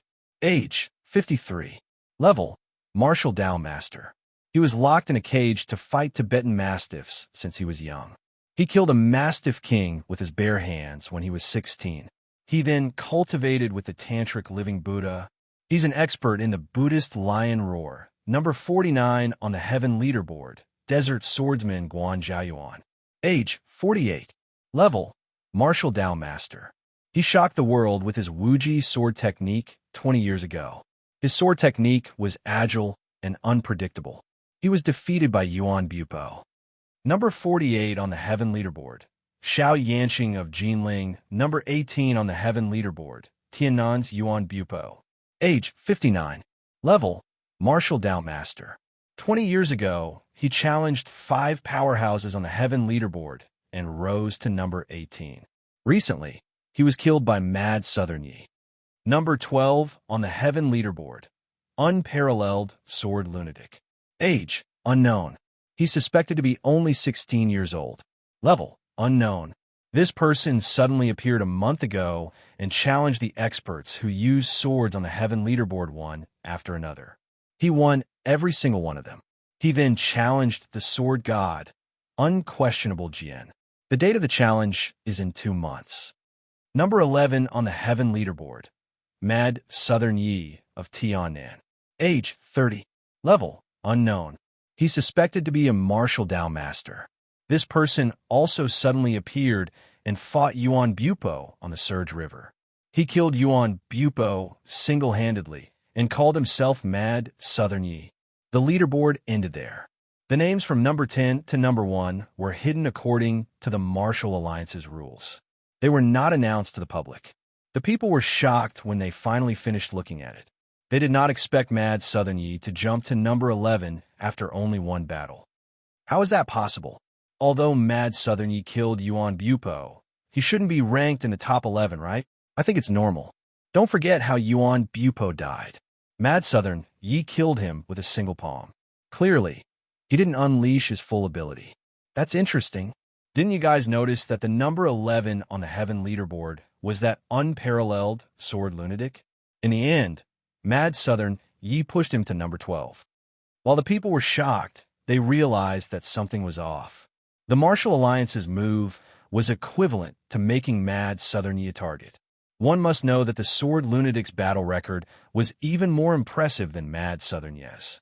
He had never lost since he appeared. However, some of them laughed out loud. Rumor had it that Mad Southern Yi had forced the Martial Alliance's elder, Feng Kuai, to retreat with a swing of his sword on the Surge River.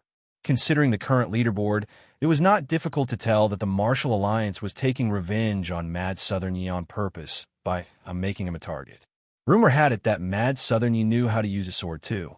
Meanwhile, the unparalleled sword specialized in challenging experts who use swords.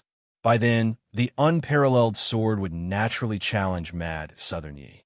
There's going to be a good show. Chapter 113. It was late at night at the auspicious Manor Hotel. Many people were seated in an extraordinarily luxurious private room at the moment. If an outsider were to see that, they would definitely be so shocked that they would be speechless. The reason being that the people present were all bosses of the entire Tianan wealthy families. There was the old master of Qiannan's Gu family, Dianan Xiao Tianba, Zhao Jinming. However, these bosses were sitting together at the moment. Only half of their butts were on the floor as they looked at a young man who was sitting in the main seat respectfully. The young man was carrying a little girl who was 4 or 5 years old. Compared to the people who were being reserved, the little girl was much more casual.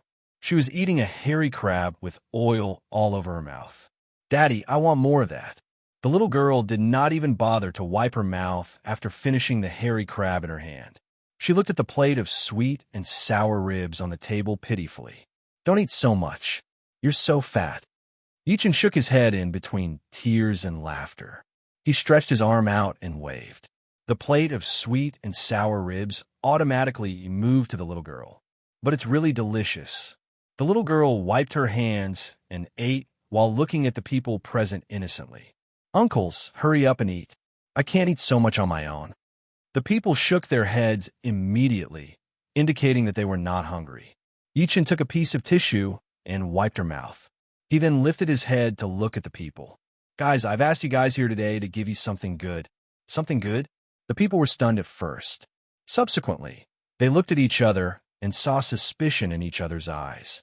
"Master Yi, please speak your mind." Old Master Gu coughed and took the initiative to speak. Chao Tianba, who was next to him, nodded immediately. "That's right, Master Yi. Please feel free to order us if there's anything you need." Yichin nodded at Lin Tai, who was standing next to him. Lin Tai took out a white jade bottle that was approximately the size of a baby's fist. At that moment, everyone had their eyes on the white jade bottle. They were curious, confused, and doubtful. What was that? The old master was the only one who seemed to have recalled something. He said with a flushed face, "Master Yi, could this be?" The moment he saw the jade bottle, he remembered the elixir he had taken last time. It was that elixir that turned his white hair black and healed the hidden injuries he had accumulated on the battlefield in his early years. Yichin nodded and got Lin Tai to remove the cork. He poured over 10 black medicinal pills the size of cherries out. The crowd was getting more and more confused. Is this an elixir? Shock flashed across their faces as they thought to this point. They thought to themselves, what exactly is Master Yi up to? They were mortals after all, and they thought that they had received higher education. They scoffed at medicinal pills and the like. However, none of them dared to say anything because of Yi Chen's authority. In the end, Zhao Jinming could not help but ask, "Grandmaster Yi, is this a medicinal pill?" "Not bad." Yi Chen smiled calmly. This is the chi cultivation pill that I refined. You guys can try it." The crowd burst into an uproar. Grandmaster Yi actually knows how to refine medicinal pills? But then their faces turn green. Who would dare to try this black thing? What if there was something wrong with it? Old Master Gu got up and said, seeming to sense the people's disbelief, "Everyone, the medicinal pills that Master Yi refines are really magical. I used to have white hair, but ever since I ate Master Yi's medicinal pills, my white hair has turned black." Yichen could not help but look at Lin Tai next to him upon noticing that the people still did not believe him. Lin Tai picked up a chi cultivation pill and swallowed it in front of everyone without hesitation. Ever since Yi Chun became famous after the battle, his trust in Yi Chun had reached the peak. He would not even bat an eyelid, even if he had to die, let alone eat medicinal pills. In the next second, as the people watched in shock, Lin Tai's body shook intensely. Subsequently, the wrinkles on his face disappeared at a speed that could be seen with the naked eye. He looked glowing as if he was 10 years younger. Gasp! The people exclaimed in shock. Disbelief filled their faces as they looked at the medicinal pills with burning desire. Old Master Gu looked proud. "I told you guys that you wouldn't listen to me. Do you believe me now?" "Master Yi, how much are these medicinal pills?" Chow Tianba gulped hard. The people could not help but look at Yi Chun while breathing heavily. Yi Chun smiled calmly. "I'll give it to you guys. Of course, each of you can only have one." "What? For free?" The people were stunned, thinking that they had heard it wrong. Zhao Jinming went straight to the point. "I wonder what's your condition, Master Yi?" They knew very well that there was no such thing as a free lunch.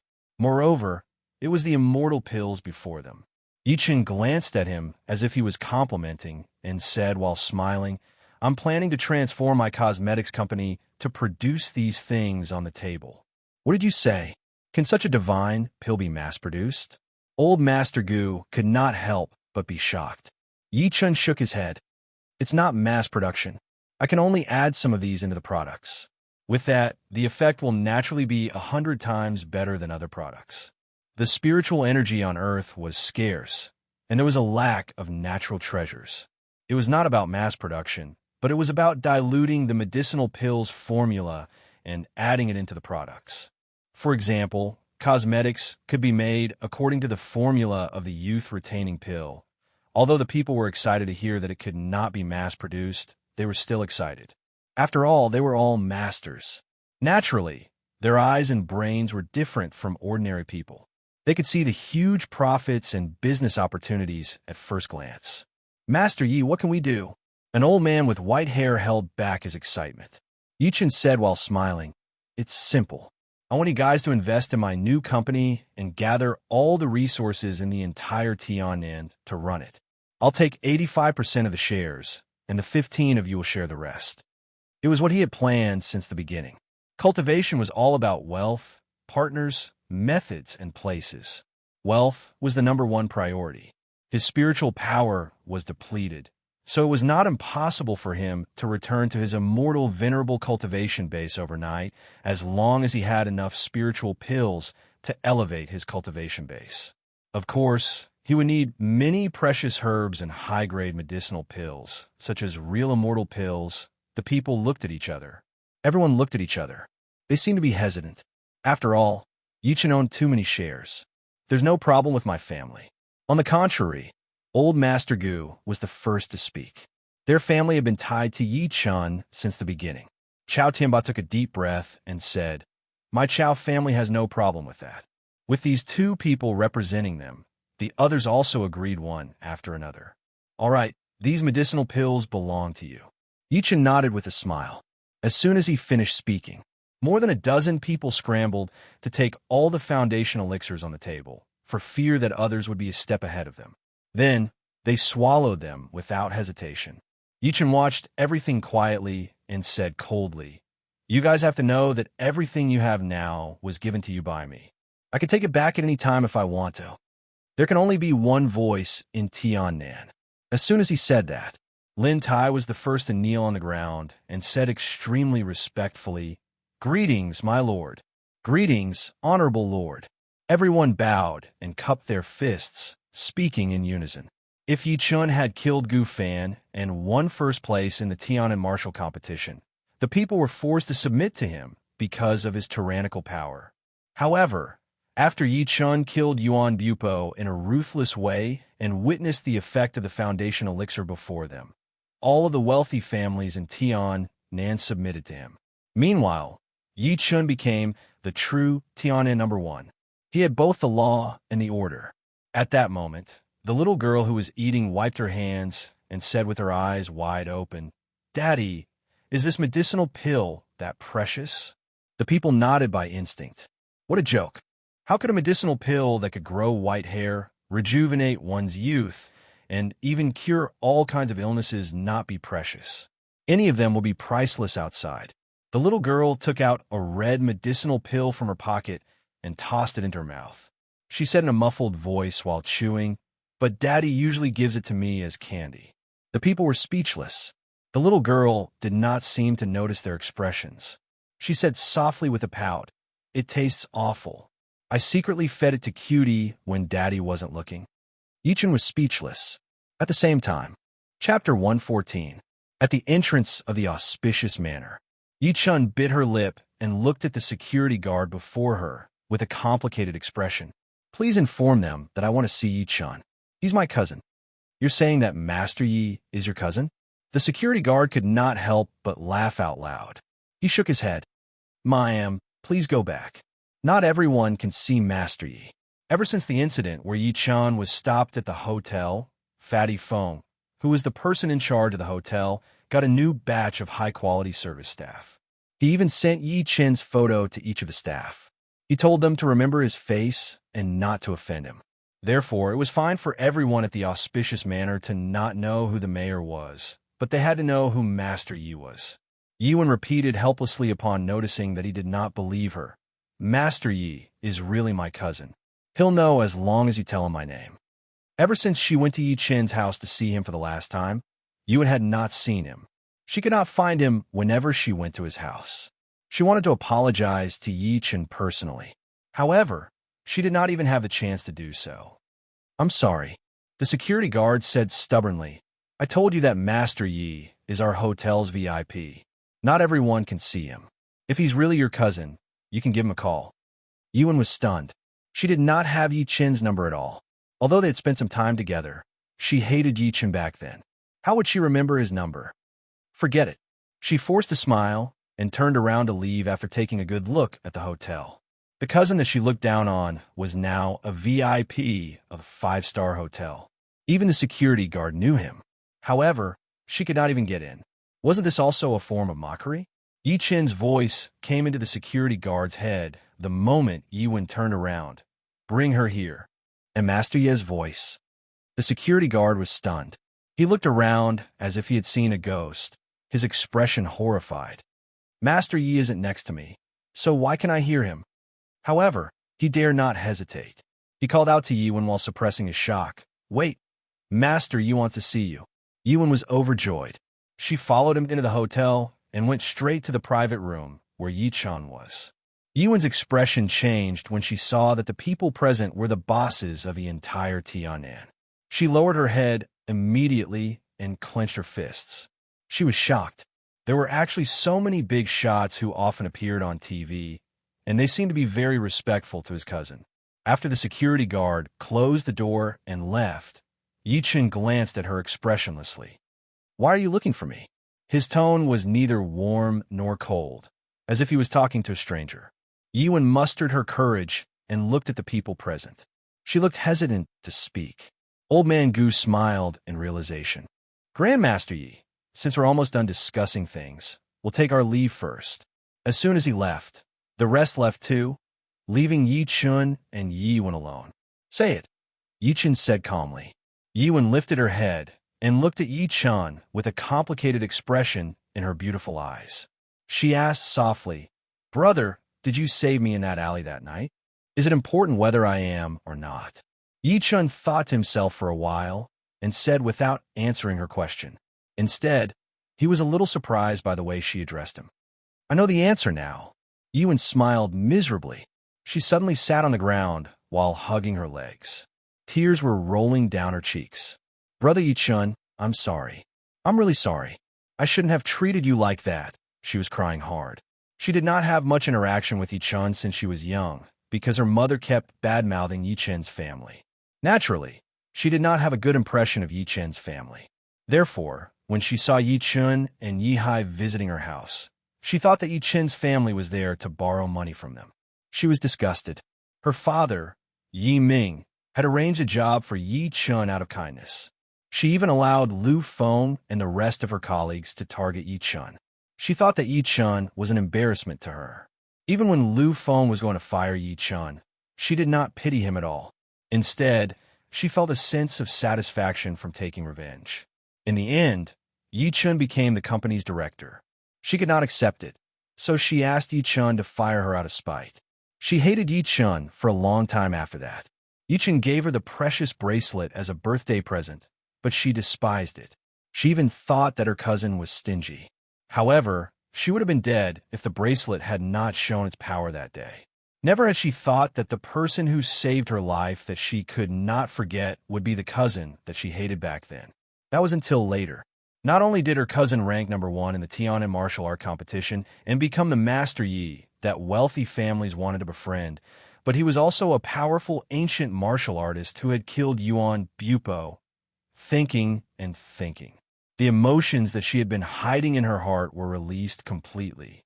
"Daddy, why is little Annie crying?" The little girl shrunk into Yi-chun's embrace and looked at her with her red eyes. "Little Andy, can you not cry? I want to cry too when you cry. Tell my daddy if anyone bullies you. My daddy is very powerful." Yuan was crying even harder. The little girl cried too. She was like a barrel of gunpowder that was ignited. She hugged Yi-chun's neck and wiped her tears. "Daddy, I miss Mommy. I miss Mommy so much." At that moment, it was as if there were two monkeys wreaking havoc in the house. Yi-chun could not help but feel a headache.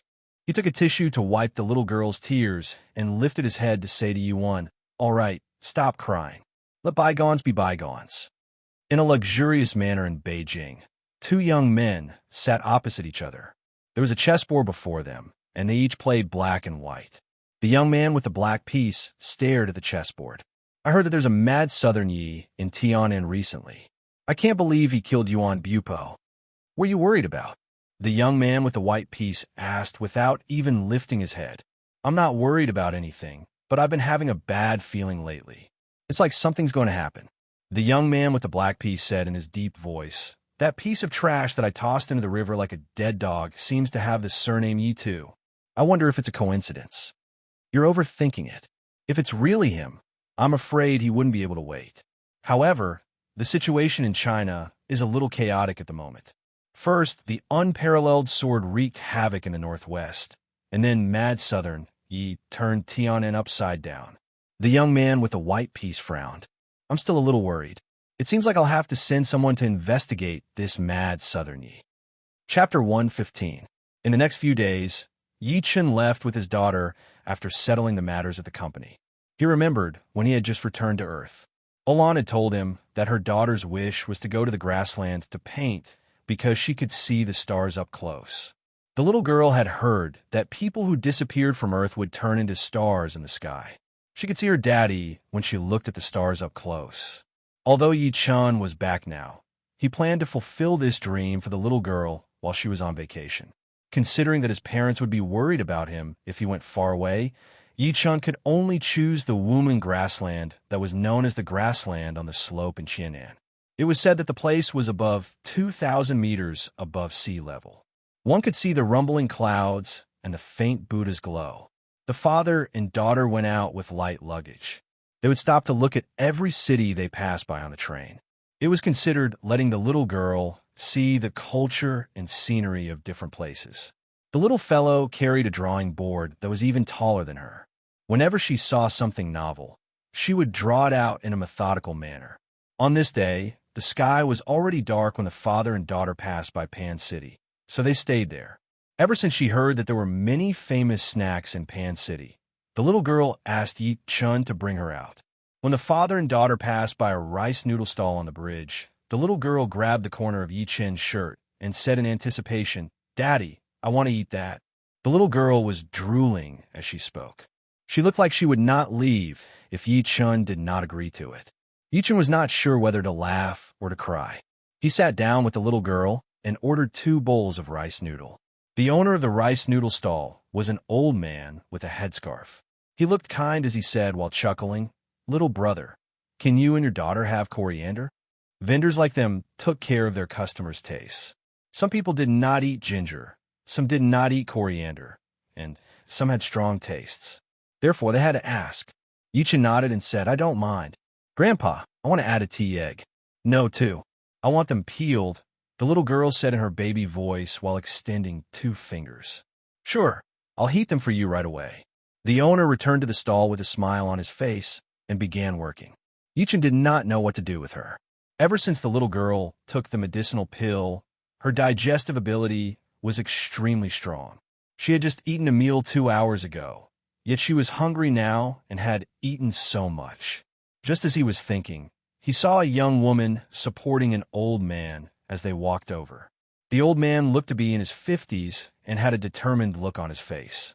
He was dressed in a tang suit. As for the woman, she was dressed in a green cheongsam that accentuated her exquisite figure. "Zishuan, why don't you finish your rice noodles here?" The old man sat on the table next to Yi-chun and looked at the lady in a begging manner.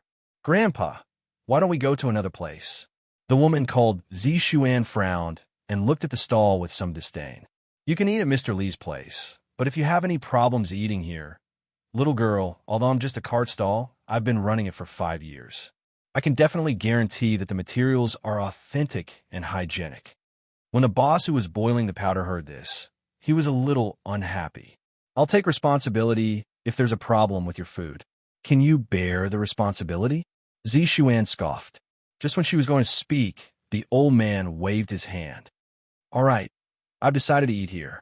I've been eating vegetables and carrots at the nursing home and all sorts of medicinal cuisines. I'm about to throw up. Can you let me have a taste this time?" Zishuan hesitated and lifted her eyes to speak to the boss. "I'd like a bowl of rice noodles. Don't put any spiciness in it." "Sure." The boss welcomed them and placed 2 bowls of rice noodles on Yi-chun's table. He said while smiling, "There's vinegar and soy sauce on the table. Add some yourself." "Thank you, Grandpa." The little girl thanked him politely. She picked up her chopsticks and began eating a peeled tea egg. "Eat slowly. Don't burn yourself. Nobody's going to fight you for it," Yi-chun reminded worriedly. At the same time, Zishuan looked at Yi-chun and Meng Meng, who were sitting across her, as soon as she sat down. She secretly shook her head when she saw Meng Meng gobbling down her food. What kind of table manners is this? Is she a hungry ghost? She then took a good look at Yi-chun. Noticing that he was dressed casually, Zishuan thought that the father and daughter were from a poor family. She shook her head and stopped caring about them. Soon, the old man's bowl of rice noodles was brought over. "It's delicious." The old man took a bite and looked like he was reminiscing. "It's been over 30 years since I've tasted something like this." At his position, he was already sick of eating delicacies. He would rather eat a few home-cooked dishes. Zishuan could not help but roll her eyes. "It's just a bowl of rice noodles. Do you have to do that?" Seeing that the little girl was done with the tea egg, Yi-chun pulled a piece of tissue to wipe her mouth. Suddenly, he lifted his head to look at the night far away, as if he sensed something. Bang! A rock the size of a fist flew over with a whistling sound. To be exact, it was flying toward the old man and his granddaughter who were eating rice noodles. The old man noticed it too. His expression changed as he got up and stretched his arm out to catch it. Although he caught it, he staggered a few steps back. The expression on Zishuan's pretty face changed. "Grandpa, what's wrong?" The old man said nothing. He looked at the night far away with a serious expression. Soon, 3 middle-aged men in black martial arts attire with malicious expressions walked over. The 3 of them looked exactly the same. They were triplets.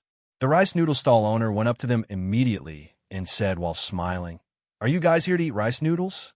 The leading middle-aged man kicked the owner out, causing him to smash many tables. The other customers got up and ran away in shock. They did not even bother to pay. The old man said in his deep voice, "Who are you guys?" Xiang Minglu, we haven't seen each other for over 30 years. Don't you recognize us? The leading man grinned coldly. The old man took a deep breath in. You guys are the Lingnan thugs? Grandpa, what's the Lingnan thugs? Zishuan's pretty face changed slightly as she asked softly. The old man said in a bitter voice, the three people who are active in Lingnan. They're ancient martial artists with powerful abilities. They gathered a bunch of desperados to fight the local government. The second brother said while laughing in rage, Xiang Minglu, 30 years ago, you sent troops to kill my father but failed. Then, you used my mother as a hostage to lure my father down the mountain. In the end, my father was shot to death. My mother was even more depressed. I didn't expect that we would meet you here. Your father occupied the mountain and became the king. Everything he did was murder and arson. He deserved to die. The old man was furious and said, your mother volunteered to go up the mountain to persuade your father to surrender. However, your father wanted to take me hostage and escape. He was shot to death by my guards. Who can you blame? 30 years ago, the Lingnan area was plagued by bandits. The biggest bandit leader was called Chun Bao. At that time, Xiang Minglu brought a battalion to suppress the bandits. Chun Bao used the advantage of the mountain to inflict heavy casualties on them. At the crucial moment, the chief of staff of the battalion advocated psychological warfare. He used the bandits' families at the foot of the mountain to persuade them to surrender. Chun Bao was one of them. After going down the mountain, he wanted to take Xiang Minglu hostage and escape. In the end, he was killed by gunfire. The hatred of killing our father is irreconcilable. Since we three brothers have met you here, you should leave your lives here. The eldest brother of the Chun family licked his lips. He looked furious. After saying this, he took the lead and punched Xiang Minglu. Zishuan, get out of the way. Xiang Minglu pushed his granddaughter and quickly met the palm of the eldest brother of the Chun family. After the two palms collided, the eldest brother of the Chun family took 2 steps back.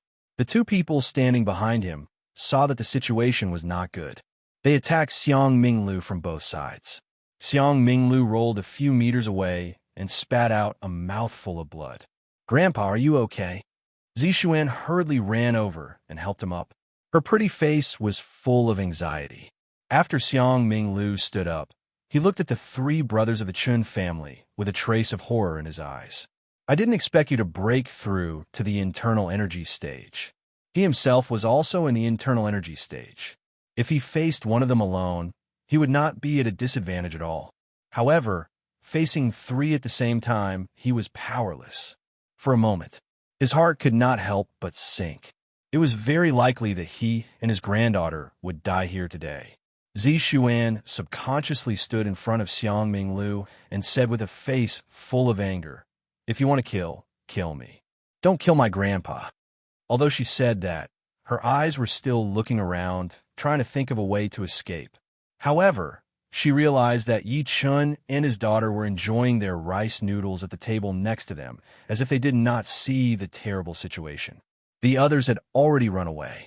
Zishin secretly frowned. This idiot. At a time like this, he doesn't know how to run for his life, and he still has the mood to eat noodles? Xiang Minglu noticed Yi Chun and his daughter too. He forced a smile and subsequently looked at the 3 Chun brothers. I admit defeat today. I'm the only one responsible for your father's death. As long as you guys are willing to let my granddaughter and the little brother go, I'll let you do whatever you want me. As soon as he said this, the 3 Chun brothers sneered and were just about to refuse. Yi Chun, who was standing aside, ate a mouthful of rice noodles and said in a muffled voice, you guys fight. Don't worry about us. Chapter 116. You guys fight your own battles. Don't worry about us. His voice fell. Everyone, including the 3 Chun brothers, was instantly speechless, and they even thought that they'd misheard. Zishuan widened her beautiful eyes and looked at Yi Chun as if she was looking at an idiot. Is this guy out of his mind? Can't you see that my grandfather can't make it? Didn't you see that everyone else was scared away? However, Yi Chun seemed like he did not see it. He continued eating the powder with his head down. Occasionally, he would pant. At this time, the little fellow looked at the remaining half of the braised egg and playfully stuck out her tongue. Daddy, I can't finish this egg. Can you help me eat it? Who told you to add two at once? Yichun rolled his eyes at her angrily. However, he picked up the egg from her bowl with his chopsticks anyway and put it into his mouth. He did not mind it at all. The scene was dead silent. Everyone looked at the father and daughter who were only focused on eating noodles, and their brains short-circuited for a moment. We are fighting to the death here and causing such a big commotion. Not only are you not afraid, but you're also talking about eating eggs. Xiang Minglu was slightly startled, and then he looked at Zi Xian and said with a bitter smile, Zi Xian, grandfather will do his best to delay them. In a while, quickly take little brother and his daughter and leave. As soon as he finished speaking, a determined look flashed across his face. At this moment, another indifferent voice was heard. I've said it before, don't worry about us. Just fight your own battles. This bastard. Zi Xian was instantly infuriated. Grandfather had tried his best to create an opportunity for them to escape, but not only did this guy not appreciate it, he even told them to just hit him. Are you sure that the Northwestern Three Evils won't kill you and your daughter? It was stupid to the extreme. Meanwhile, the three Chun brothers also came to their senses. The third Chun brother laughed mockingly, his face full of malevolence. Boss, this brat doesn't seem to be afraid of us. There's no time to lose. Third brother, go kill the father and daughter. Second brother, and I will keep this old man busy, the eldest Chun brother said without thinking. Among everyone present, Xiang Minglu was an internal energy master while Xiang Zishuan had just achieved illuminating energy. Meanwhile, Yi Chun and his daughter looked like ordinary people. It would be a piece of cake for the three brothers to kill them. The third brother of the Chun family smirked and strode toward Yi Chun and his daughter. Xiang Minglu's expression changed, and he instinctively wanted to stop Chun Zishuan, yet he was tightly entangled by the second and third Chun brothers. His face was filled with despair, and he was just about to urge Zishuan to leave. A childish voice rang out. Bad uncle, my dad is very powerful. If you don't run now, the consequences will be very serious. It was none other than Meng Meng, the little fellow. When the third brother of the Chun clan saw that the little fellow was actually looking at him with a crafty expression, he couldn't help but become angry. I want to see how serious the consequences are. His voice fell. He scoffed and threw a punch. A green fist shadow charged at Yi Chun and his daughter at high speed. They thought Yi Chun and Meng Meng would scream out of fear. Never had they thought that Meng Meng would extend her hand to catch the fist shadow. Courting death. The third brother of the Chun clan sneered repeatedly when he saw this. His punch contained the chi of an inner force martial artist. His punch could even dent a steel plate. Even Xiang Minglu, who had practiced martial arts for most of his life, did not dare to take it head-on. A mere 4 or 5-year-old girl actually want to pick him up? What else could it be if it was not courting death? The third brother of the Chun clan seemed to be able to see the little girl's broken arms. However, in the next second, as soon as the little girl's chubby little hand touched the fist shadow disappeared instantly. Meanwhile, she was perfectly fine. How is that possible? The third brother of the Chun clan was dumbstruck. This is fun. Bad uncle, continue. The little girl could not stop clapping and giggling. A little girl had caught an inner energy martial artist attack with her bare hands. It sounded very shocking. Apart from the third brother of the Chun clan, the rest were stunned too. A ridiculous expression appeared on their faces. Xiang Zishuan covered her mouth softly, shock filling her pretty face. Could those two be? Shock flashed through Xiang Minglu's old face. He seemed to have recalled something. The eldest brother of the Chun clan shouted, forcing Xiang Minglu to retreat. Second brother, kill this old man now and help third brother. That's impossible. I don't believe it. The third brother of the Chun clan shrieked. He charged over quickly and slapped. The little girl retreated into Yi Chen's embrace immediately. She said while pouting, Daddy, bad uncle is angry. I'm scared. Don't worry. Daddy will protect you. Yi Chen smiled. A chopstick on the table suddenly leaped into the air and flew directly at the third brother of the Chun clan, who was charging at him. A devastating shriek came. The third brother of the Chun clan's body flew out hard. Eventually, he hung on a tree on the bridge while his left hand was pinned to the tree by a chopstick. The people watched everything in absolute shock. The eldest brother of the Chun clan finally snapped back to his senses. There was deep fear in his eyes when he looked at Yi Chun. "Brat, who exactly are you?" A bad feeling gradually rose within him. The third brother's ability was similar to his, but he was nailed by a chopstick before he could get close to Yi Chun. The only explanation was that Yi Chun's cultivation base might be higher than theirs. Clearly, they had encountered a tough opponent today. Yi Chun picked up the little girl and stood up. He looked at the few of them and said while shaking his head, "I told you guys to fight your own battles. Don't worry about us. But why are you interrupting us from eating? Since that's the case, don't leave. Second brother, run. Run now." The eldest brother of the Chun clan had goosebumps all over his body at that moment. He turned around and ran without saying anything. Damn it! How can there be such a powerhouse in this godforsaken place in the Northwest? The second brother of the Chun clan finally realized that something was wrong. He dare not hesitate and caught up immediately. He wished that he had an extra pair of legs. Xiang Zishuan was dumbstruck when she saw that. Xiang Zishuan was dumbfounded. The famous Northwest three evils were actually scared away by someone. Yi Chun slammed the table, and the tens of chopsticks in the container flew out at the same time. Xiang Minglu and Xiang Zishuan felt their vision blur. When they looked again, the two Chun brothers who were tens of steps away froze, as if they had been petrified. Meanwhile, there were chopsticks all over their heads. Crimson blood dripped onto the ground slowly. Thud! The two dead bodies fell hard onto the ground. Is that telekinesis? Xiang Minglu's eyes were wide open. His aged face was filled with great shock. Xiang Zishuan's little mouth formed an O shape. Her impressive breasts were moving up and down with her rapid breathing. The Northwest evil trio died, just like that. Not only that, but they were killed by chopsticks. They did not even touch the corner of Yi Chun's shirt from the beginning to the end. Chapter 117. Yi Chun looked at the mess on the ground and the stall owner who was lying far away. He had no idea if he was dead or alive. He walked over after thinking about it and hit him with his palm, transferring spiritual energy into his body. The stall owner coughed and woke up. Just when he was going to speak, a calm voice came into his ears. "The money's on the table. Keep the change." Yi Chun took out a 100 yuan bill and placed it on the table.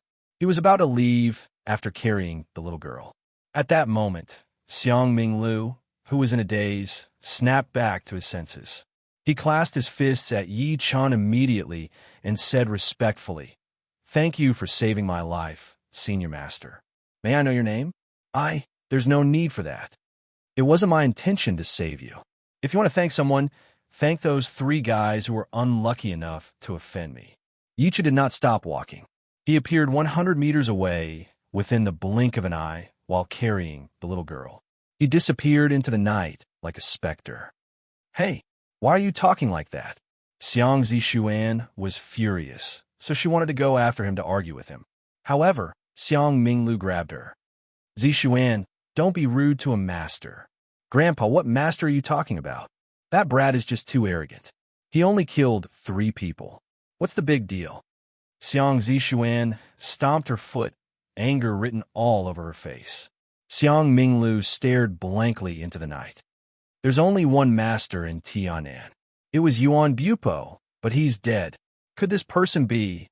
Grandpa, who is he?" Xiang Zishuan was confused. "Silly girl, who else could it be? Of course, it's the mad Southern Yi that you've been admiring these few days." Xiang Minglu inhaled sharply, shock filling his face. "I can't believe that he's here in Pan City." "What? It's him?" Xiang Zishuan was stunned. Her expression was rather interesting. Is that possible?" Xiang Zishuan, who had always been proud, could not help but admire Mad Southern Yi when she heard that he had killed Yuan Bupo single-handedly on the Surge River and that he was younger than 30 years old. She even had a teenage dream. However, never had she thought that the person she admired would meet them at a rice noodle stall and put on such a spectacular show. Apart from him, who else could have such skills? Killing an inner force martial artist, like killing a dog, was effortless. Xiang Minglu muttered to himself, his eyes flashing with a bright light. I don't know why this person came to our Pan City, but no matter what, we must not provoke him. Instead, we must spend a lot of effort to rope him in. What he didn't notice was that his granddaughter's expression was a little unnatural. She whispered, "Didn't they say that this guy is single and is as good-looking as Qingguanqi? Why does he have a daughter who is also average-looking?" The next morning, the father and daughter went to the Iwaki bus station early after Yi Chun washed up the little girl. The Wuming Prairie was located between Sigi Village and Pingdi Village, which was more than 300 kilometers away. When the two of them arrived at the train station, they found that there were already a lot of people there. There were men and women, and judging from their clothes, most of them were from other places. "Brother, are you going to the Wuming grassland?" A middle-aged man wearing a cap and holding a yellow flag in his hand greeted them with a smile. Yichen nodded. The smile on the middle-aged man's face was getting brighter. "Here's the thing. We're a tourist group. We're responsible for bringing outsiders like you to the Wuming grassland. We're short of 2 customers at the moment. Would you like to come with us? Don't worry, we're an official organization. The fees are definitely cheap, and we don't bully our customers." Just when Yi-chan was going to reject him, he heard a gentle voice coming from behind him. "Can you count me in?" When he turned his head to look, he saw a lady wearing a mask and a pair of sunglasses walking over. The lady wore a long black t-shirt. She was tall and exuded an otherworldly aura, as if she was out of this world. Meanwhile, a middle-aged man in a suit followed behind the lady. He looked like a bodyguard. Sure. You're very welcome." The middle-aged tour guide left Yi Chun behind and went over to welcome them passionately. People like him who dealt with people often had sharp eyes. He could tell that the lady was either rich or noble. Yi Chun smiled and did not mind. He picked up Meng Meng and was about to leave. At that moment, the lady called out to him all of a sudden, "Yi Chun." Yi Chun paused and turned his head to look. He saw the lady remove her sunglasses and mask, revealing a breathtakingly beautiful face. "You're Xiaoya?" Yi Chun was slightly stunned. The lady smiled lightly. "Long time no see. I didn't expect to see you here." Yi Chun said while smiling, "Long time no see." The lady before him was his high school classmate.